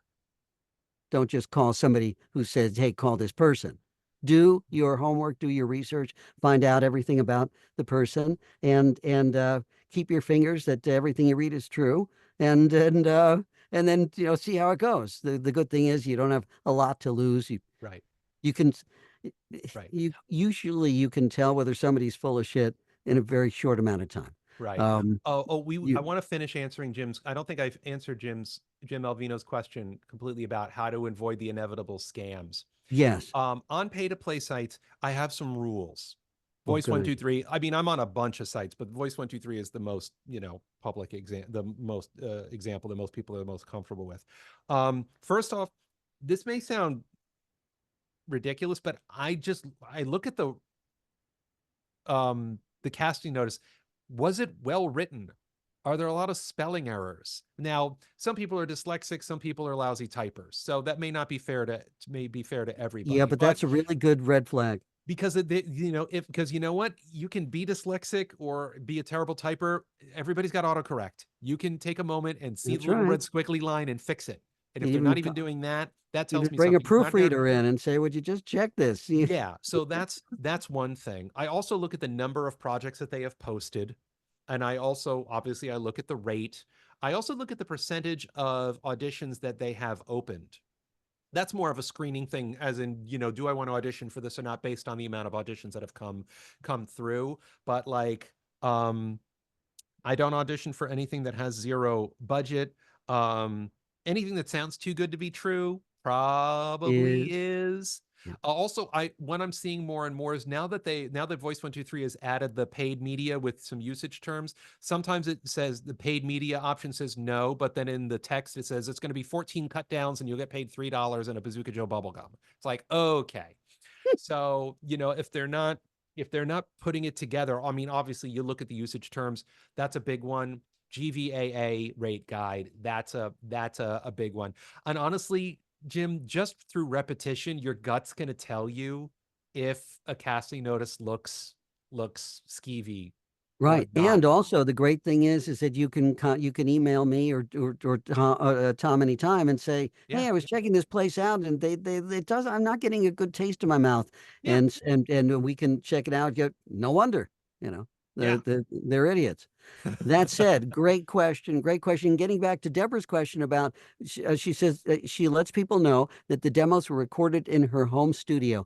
And I don't know. I don't necessarily think you need to tell them that they were produced by a professional demo producer. They can hear that. But the Yeah. fact that they were recorded in your home studio is very, very important because Yes, what they hear is what they get. that's So important. that's technically, wow, you've got great production values in your home studio. Yes, I put a lot of money and time into this to make it so that what you hear is what you get. And that's the best thing. So smart to do that, Deborah. Thank you. Thank you. Let's see. Maggie says, oh, your mic is a lot louder. Wish you told me that earlier, Maggie. I would have pulled that down. All right, so I won't be talking so loud. All right, thank you very much. Is it important to spend money? Jim's Alvino says it's important to spend money for a professionally done headshot. I mean, phones are so the picture quality of phones are so good these days, Yeah. but if your partner has a shaky hand, then obviously that's not going to work. But you know what? It can't hurt to spend a little bit on it. But here's the thing. Okay, so zooming out for a second, to headshot or not to headshot? This is a question that everybody asks coming into the Mm-hmm. voiceover industry. And my lawyer-like answer is always, well, it depends. If you look like what you sound like, sure. If you're really handsome or beautiful, sure. We want to work with hot people. Come on, let's just be honest here. If you're really good looking, post your headshot. I'm like just being totally honest here. This is Yeah. just people. Yeah. No. No. Go. Sometimes it's better If you instead got it, of flaunt it. and sometimes instead of a headshot, maybe it's better to spend money to get a cartoon version of you Avatar. Right. or get an avatar of you. If you're doing cartoon or video game characters, maybe that's a good idea. Mm-hmm. If you've got a lot of character in your voice, but you're doing e-learning or corporate, then maybe investing in getting an animated shot of you is fine. But like I'll tell you, my latest headshot, it's the one I spent $80 for at VO Atlanta. So I just did that and it looks fine. I mean, like, hi, this is me. I don't know if It's I don't you. even know if I sound like I look anymore. It I think I just sound younger than I I look at really, this point. it's almost like when you put your dog up and you said, "Do we look alike?" Yeah, right. Right. So no, I think this. Do you look like you sound is so silly, and that's the beauty of our business. One of my students is 6'6", but his voice is very, very high. And you look at him and you think the earth would shake, when he opens his mouth. Right. No, it's the exact opposite, which is great. Yeah, you never know what the package is going to be. It's when it comes out. But Right. a headshot, totally up to you. Mhm. And but if you do a headshot, try to get it professionally done. Yeah. And the range, as Tom said, is a huge amount, but try to get it professionally done so it looks good, and because you're going to forget about it after a while, it's going to represent you for the next 5 or 10 years. People say, "Gee, you don't quite look like that anymore," like me. That Yeah. said, uh, thank you for that question. Johnny Kaufman says you may have answered this indirectly, but how much of your demos are compiled of previous work versus scripts you came up with yourself? And if so, how do you come up with your own scripts? Okay, good question, Johnny. Yeah. So now I gotta go look at my website. Yeah. The commercial demo is all professional work. The promo was all written by the demo producer. The explainer videos are 100% already done professional work. The gaming and animation is 100% professional work. The in-show is 100% professional work. The e-learning is 100. No, the e-learning demo I wrote myself. Yeah, the e-learning demo I wrote myself because it's very hard to use existing work for an e-learning demo because Mhm, it's almost 100% of the time internal content. So mhm. I just assume that all of my e-learning corporate industrial medical work is I just assume I signed an NDA, you know, so I don't have to worry about it.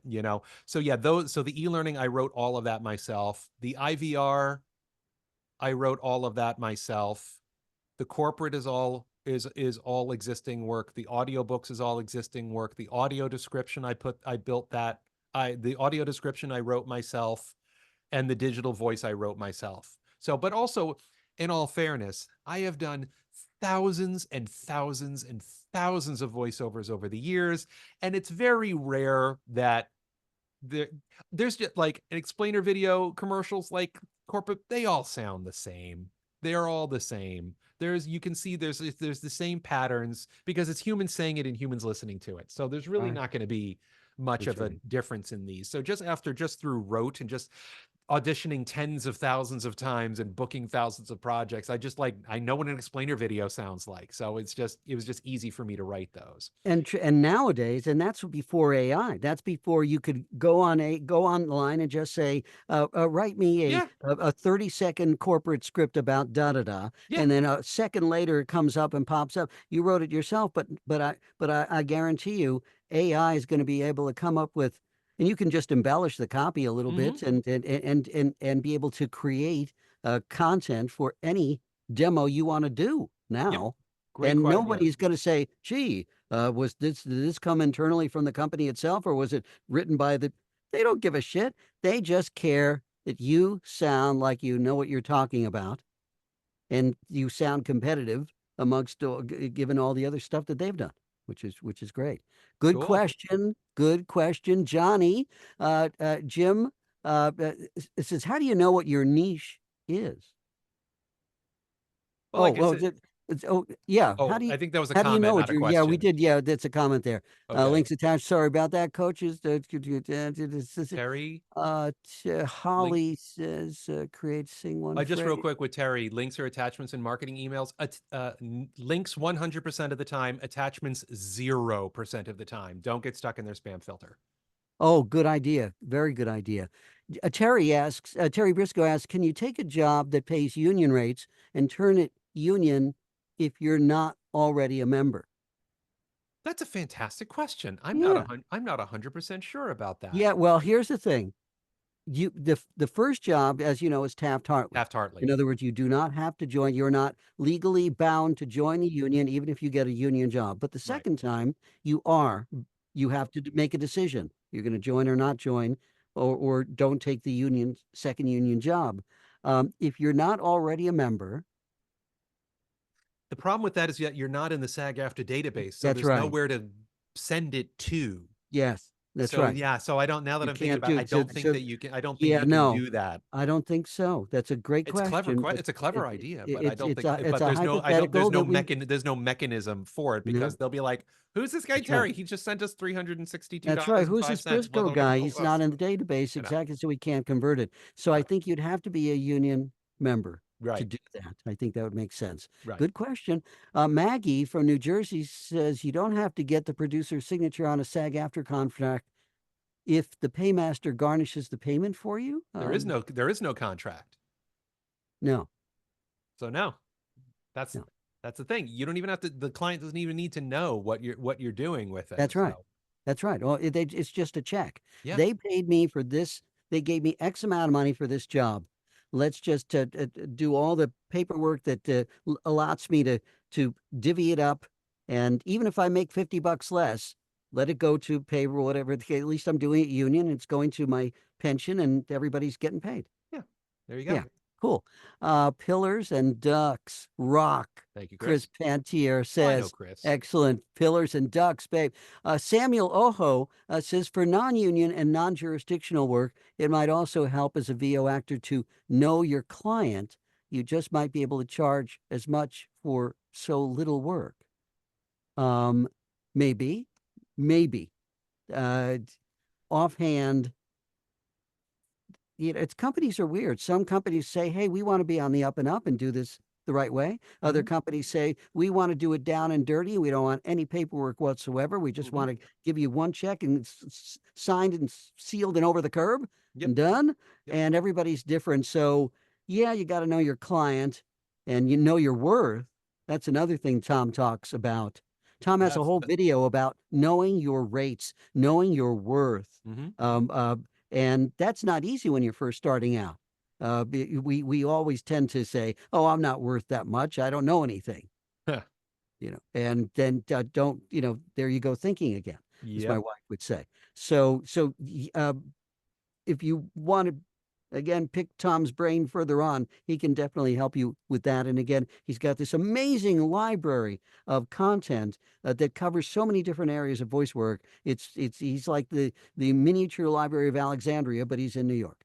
That said, Tina Wilson says, I just went through a scam on a pay to play site. I did not give out any money or anything like that, thank God. Do the owners of pay to play sites vet that type of thing, or how do you prevent something like this from occurring? I'm not exactly sure It what depends on the scam site. or pay to play site it was. Yeah, it depends Um, on the site. Like yeah, Badalgo, for example, which is run by Armin in yeah, Germany, great yeah, guy. He manually processes every single casting notice. yeah, that's right. Voice 123 and voices.com, by just due to sheer volume, it's all done algorithmically. Yeah, Humans are not managing most of the casting auditions that get posted. They have all these various barriers and safeguards and things like that. Like last year, they worked with Nava to to stop the proliferation of shady AI posts that were, either just lowball rates or designed to rip off a voice Mm-hmm. actor's IP.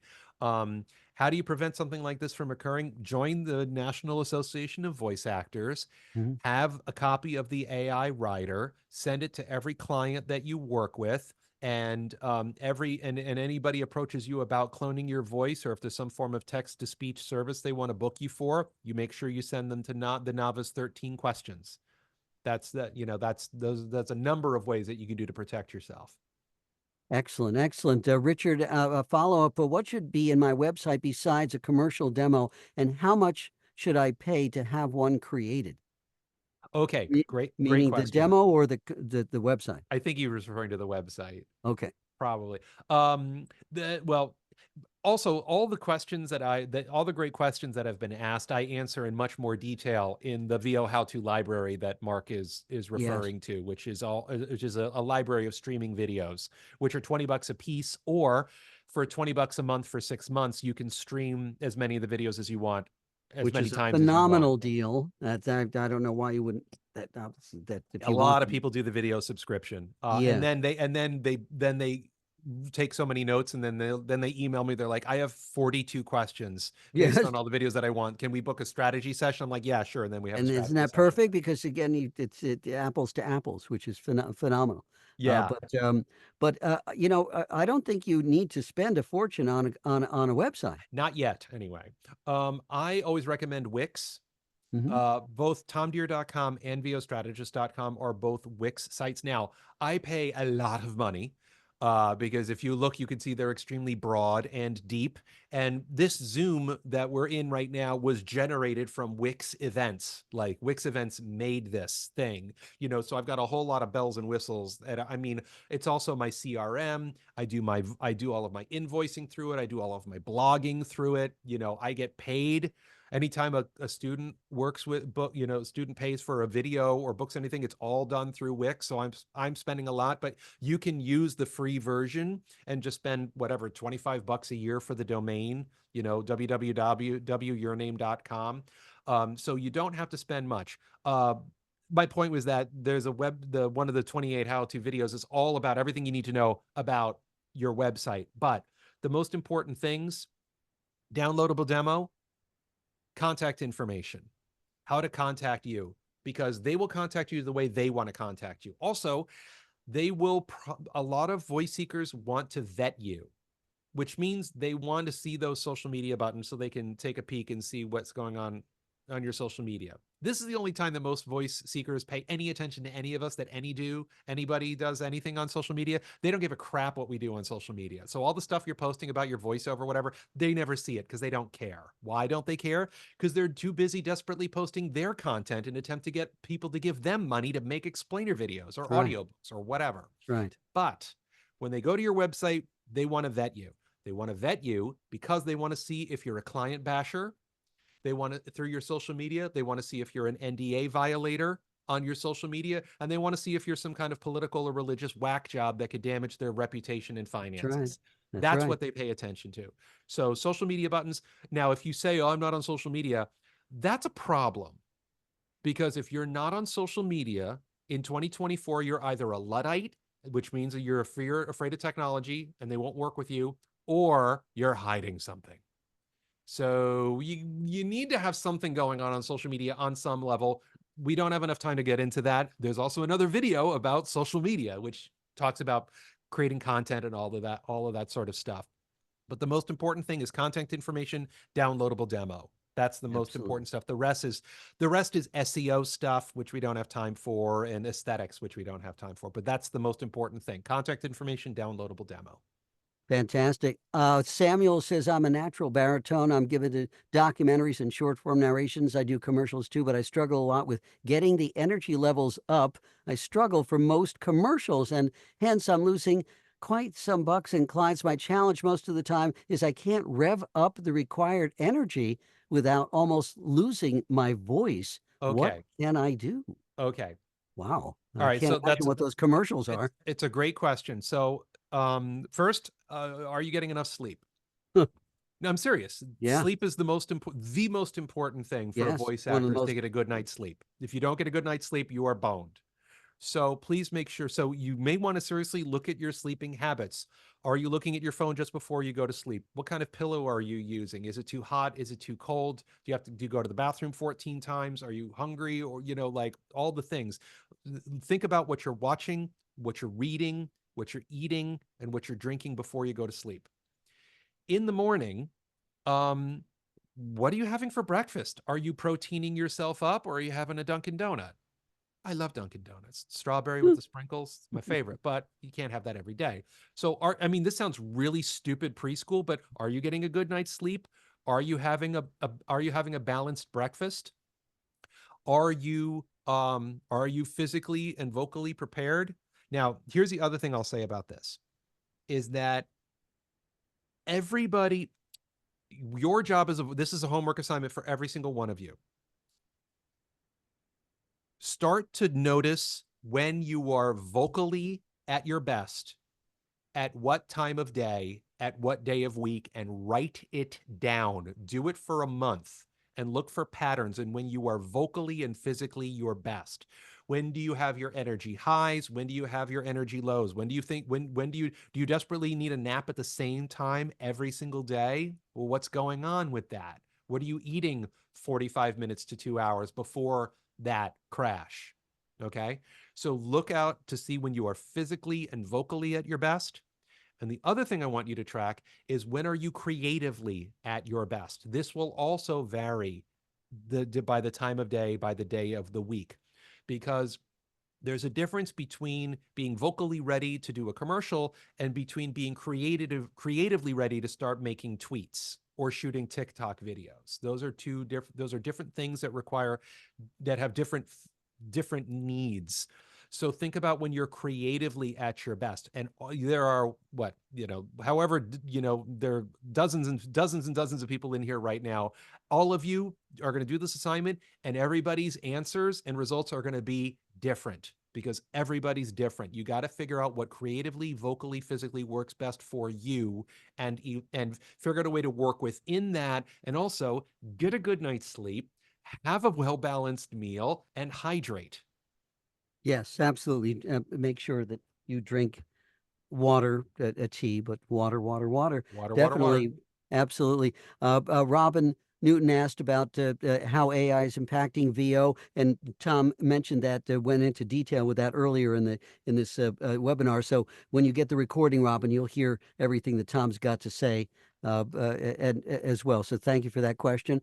Max has got a very specific thing about email marketing, about asking whether you're not reaching out on Mondays and Fridays or Tuesday, Wednesday, Thursdays. Oh. And I know that a number of It's a people loving sigh. Sorry. yes, half the people say yes, and the other people say yes. Okay, it's a great question, Max, and it's a question that every voice actor early in their journey asks, and it's a non-answerable question. Mhm.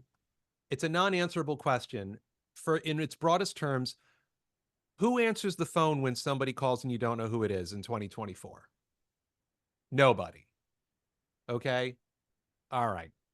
One lovely participant raised their hand. Okay. Nobody else did. Also, people barely answer anyone's email anymore. So, like cold emails, like I said, I've said it multiple times, these voice seekers are getting tons and tons of these emails all day, every day, and they don't have time to answer them all. Because here's the thing, you narcissistic masochists, which is all of you. Hi, I think I have a great voice. Could you give me money to say stuff out loud? What? No? Okay. And then you go to the next one. Hi, I think I have a great voice. Could you give me, like, seriously, what the hell's wrong with you? But in all seriousness, what percentage of voice seekers' time spent actually voice seeking? Think about it. Do they all, because I know what y'all think. Y'all think that all of them wake up in the morning and go, oh, gee, I just wish I could find some voice actors I could just give this pile of cash to that I was sleeping on. I'm going to spend the whole day listening to demos. No, no. maybe 5%, maybe 5% of an overall production involves the voiceover, because they're having production meetings, they're having writing meetings, they're having storyboard meetings, they're having budgetary meetings, they're having legal meetings. Okay. And So in they're, fact, the voiceover part, many times it's, oh, shit, we got to get the voiceover thing done, yeah, or it's an the afterthought. Oh crap, let's jump voiceover on part voice of one, this two, three. project. Yeah, Yeah. that's right. So I think we have been trained to put far too much value in email marketing. I barely do it anymore. I think it's a colossal waste of time most of the time, because no one reads these emails. Because look, if you have anything resembling voiceover in the subject line, I would bet you money that those voice seekers have a rule or a macro that if there's an email that has the word voiceover, it goes straight to spam or it goes straight to a folder, that they're only going to crack that folder open when they need to cast a voice actor right now. Okay. Because if you're doing great, you've got a 1 to 2% open rate now, when it used to be 4 to 6%. So the odds of them ever even knowing that that email exists is so slim. So trying to micromanage what day of the week or time of the day, I think that's a huge waste of your time and energy. Do not do that to yourself. And I'm the not and saying the you shouldn't cold email, but like, I honestly think it's a waste of time to cold email e-learning, explainer, corporate, medical, industrial. I think it's a waste of time, because guess what? Most of them aren't even opening those emails. They're casting on Voice 123 or voices.com anyway. Or they're going through an agent and you just don't know it. So I think it's a huge waste of time most of the time. Now, going to contradict myself. Yes, I do cold emails, but I'm very nichey about it. I'm very nichey about it. So like this year, it's been all political. I think the only cold emails I've sent this year have been political, because it's 2024. There is literally $10.7 billion being spent on political advertising and marketing this year. So just a little I bit. have sent out hundreds of political emails. You want to know how many replies I've gotten? Zero. That's frightening. Goose egg. Why? Is because I suck? Maybe. But it's because they are so busy.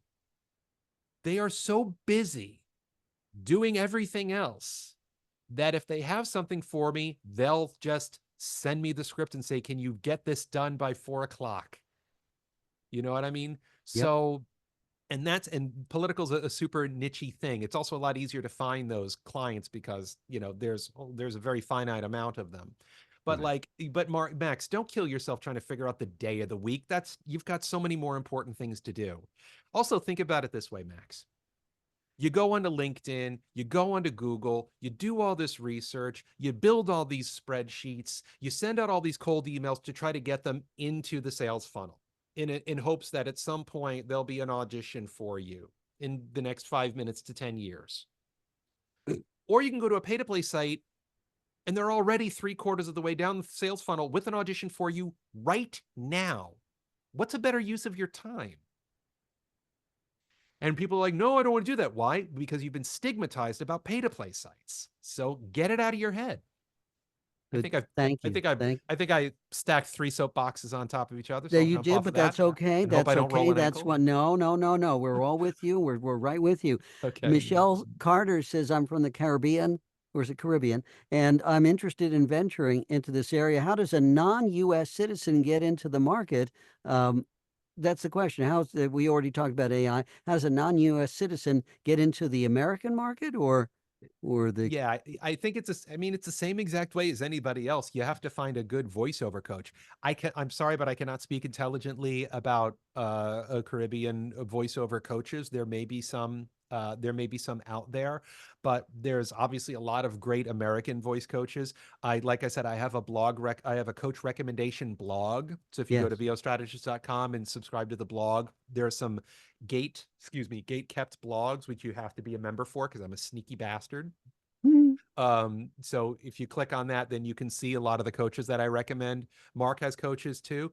Marc can recommend obviously himself, but also based on, a genre he may not work in, or, you'd also need to focus on dialect reduction or dialect developments. You can work with PJ Auckland or Pen Pen Chen or some great people like that. But I'm sorry to be broken record. The best way to break into an American voiceover market is get on pay-to-play sites and audition as much as you can.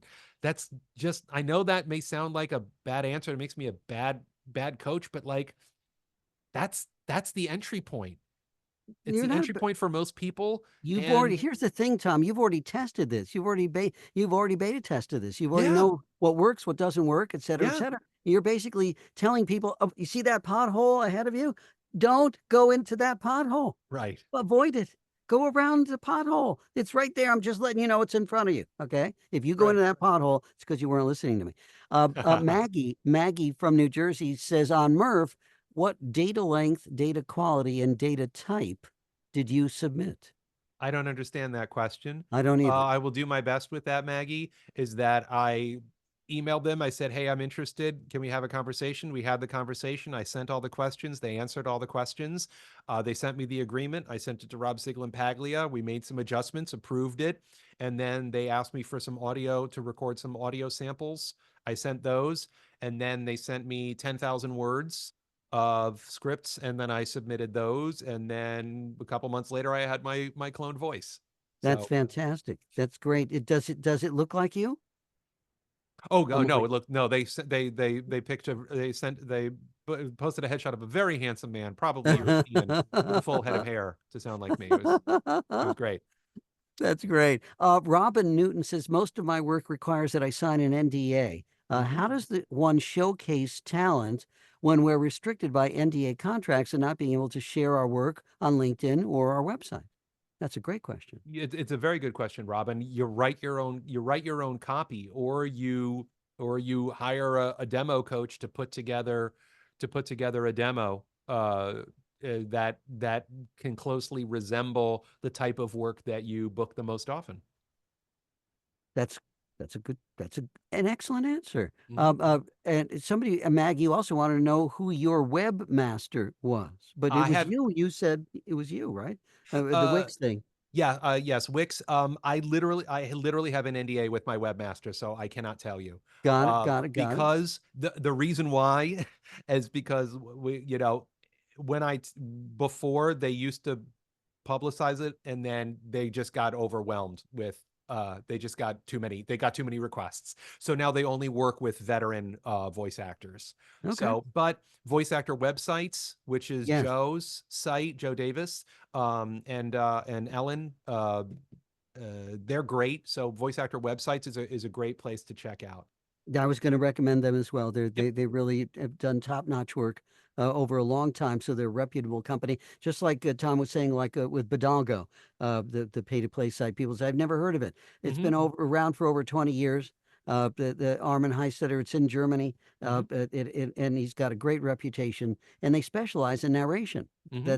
And like the other pay-to-play sites that I recommend, they vet you. They said, if you want to subscribe to us, you have to have a number of things in place. You got to have a website.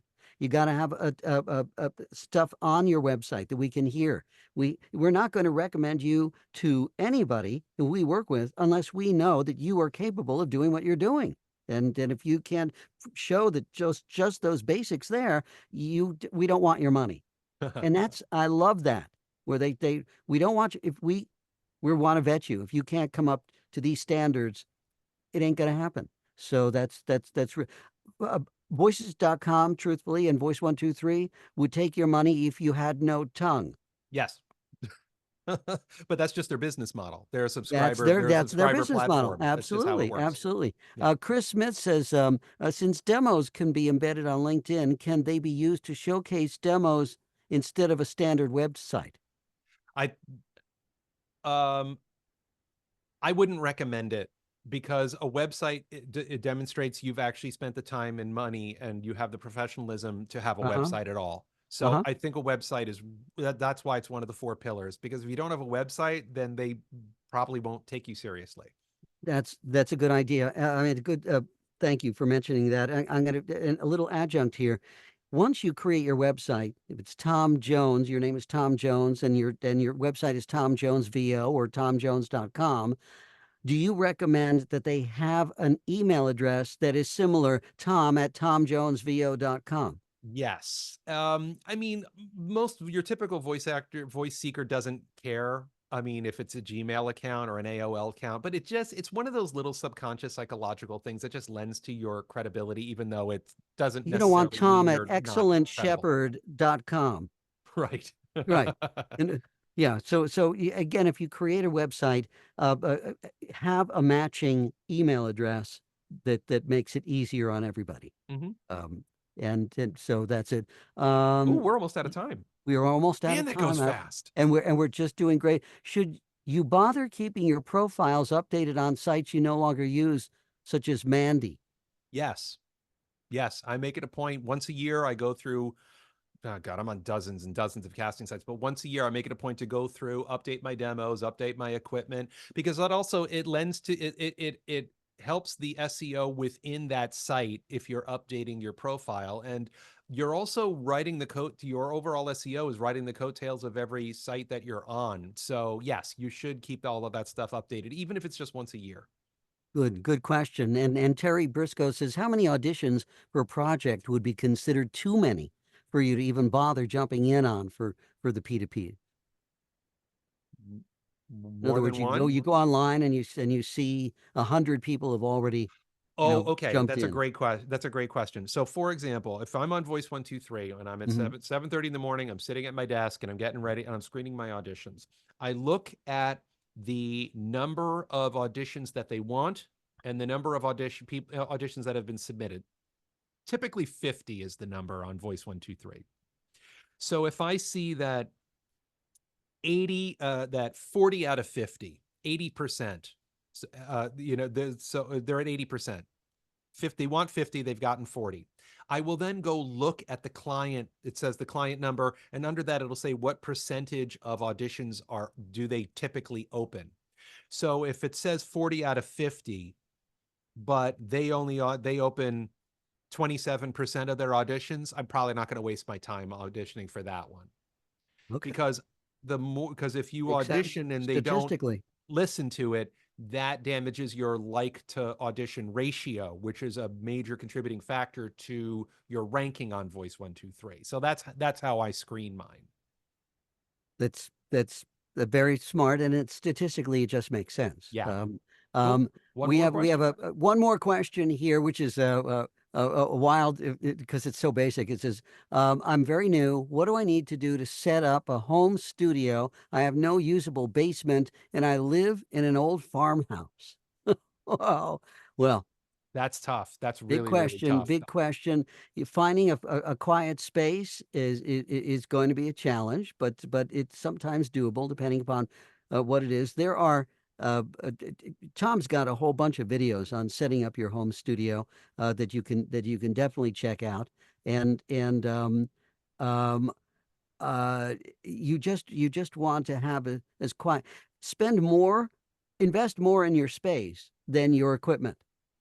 Invest more in the actual space than the microphone. Oh, yes. Because you can have the best microphone in the world, but Yeah, if you have a lousy recording space, the sound like microphone crap. doesn't matter. Absolutely, absolutely. And there are some amazing people out there. Larry Hudson, George Whittam, a number of people who can literally help you set up your home studio remotely. They may be living in LA, but they'll give you all the things you need to do to set Hmm. up a really proper booth. George the Tech. I have Yeah. an affiliate link with George the Tech. So if you go Hmm. to the VO Strategist blog and you click on the blog about George Whittam and George the Tech, you Hmm. use that affiliate link. I think you get 10% off working if you work That's with great. George or his And again, staff. two other people again: Larry Hudson, Hudson, and Roy Yokelson, Yep. Yep. Yokelson. Those guys again, they are expert engineers, help people put home studios together all over the country, all over the world. Hmm. Yep. Well, They're all I great. know All of them are great. we have technically like a million more questions, and of course we don't have a million more hours. The 2 hours that we squeezed so much out of you in these 2 hours. That's exactly why I put this whole thing together, and I want to thank everybody so much for joining us today and taking advantage of picking Tom Dheere's brain because he's got one of the best brains in this business, and not and it's the best only because Tom and I, again, we we're together because we have zero tolerance for bullshit. And then life is just too short. I So got we laundry just to want do, to you know? cut out the bullshit, get right to it, and start really doing what we're supposed to be doing. And Tom, I can't thank you enough for joining me today and inviting me to just pick your brain and everybody else to pick your brain. Mark, it's my pleasure. Bravo. A couple things. One, if I did not answer your question, email me at tom@tomdeere.com and I will answer your question. Also, I encourage everybody to book a free 15-minute consult with me. Go to vostrategist.com where you can book that. And obviously, check out the VO How-To library, check out the mentorship program. And my next appearance, I will be doing an Ask Me Anything with Jean Grey herself, Jennifer Hale, for you video Wow. game fans, for you cartoon fans out there. She's a Wow. buddy. So I do an Ask Me Anything on the last Monday of the month. So I encourage you to check that out. And you can see all the other events and conferences that I'll be speaking at Fantastic. vostrategist.com. Fantastic. Again, Tom, thank you again so much. Anybody, if you have any questions for me, please don't hesitate to contact me anytime. You got my email address, and and hopefully, when if Tom and I are at any of these events over the next for the rest of the year or next year, please come up to us and then let us know that you know you heard us today, and just please just say hi and make yourselves known and say hi so we can give you a big hug. That said, thank you, everybody, for joining us today. There's going Tom is recording this, Yes.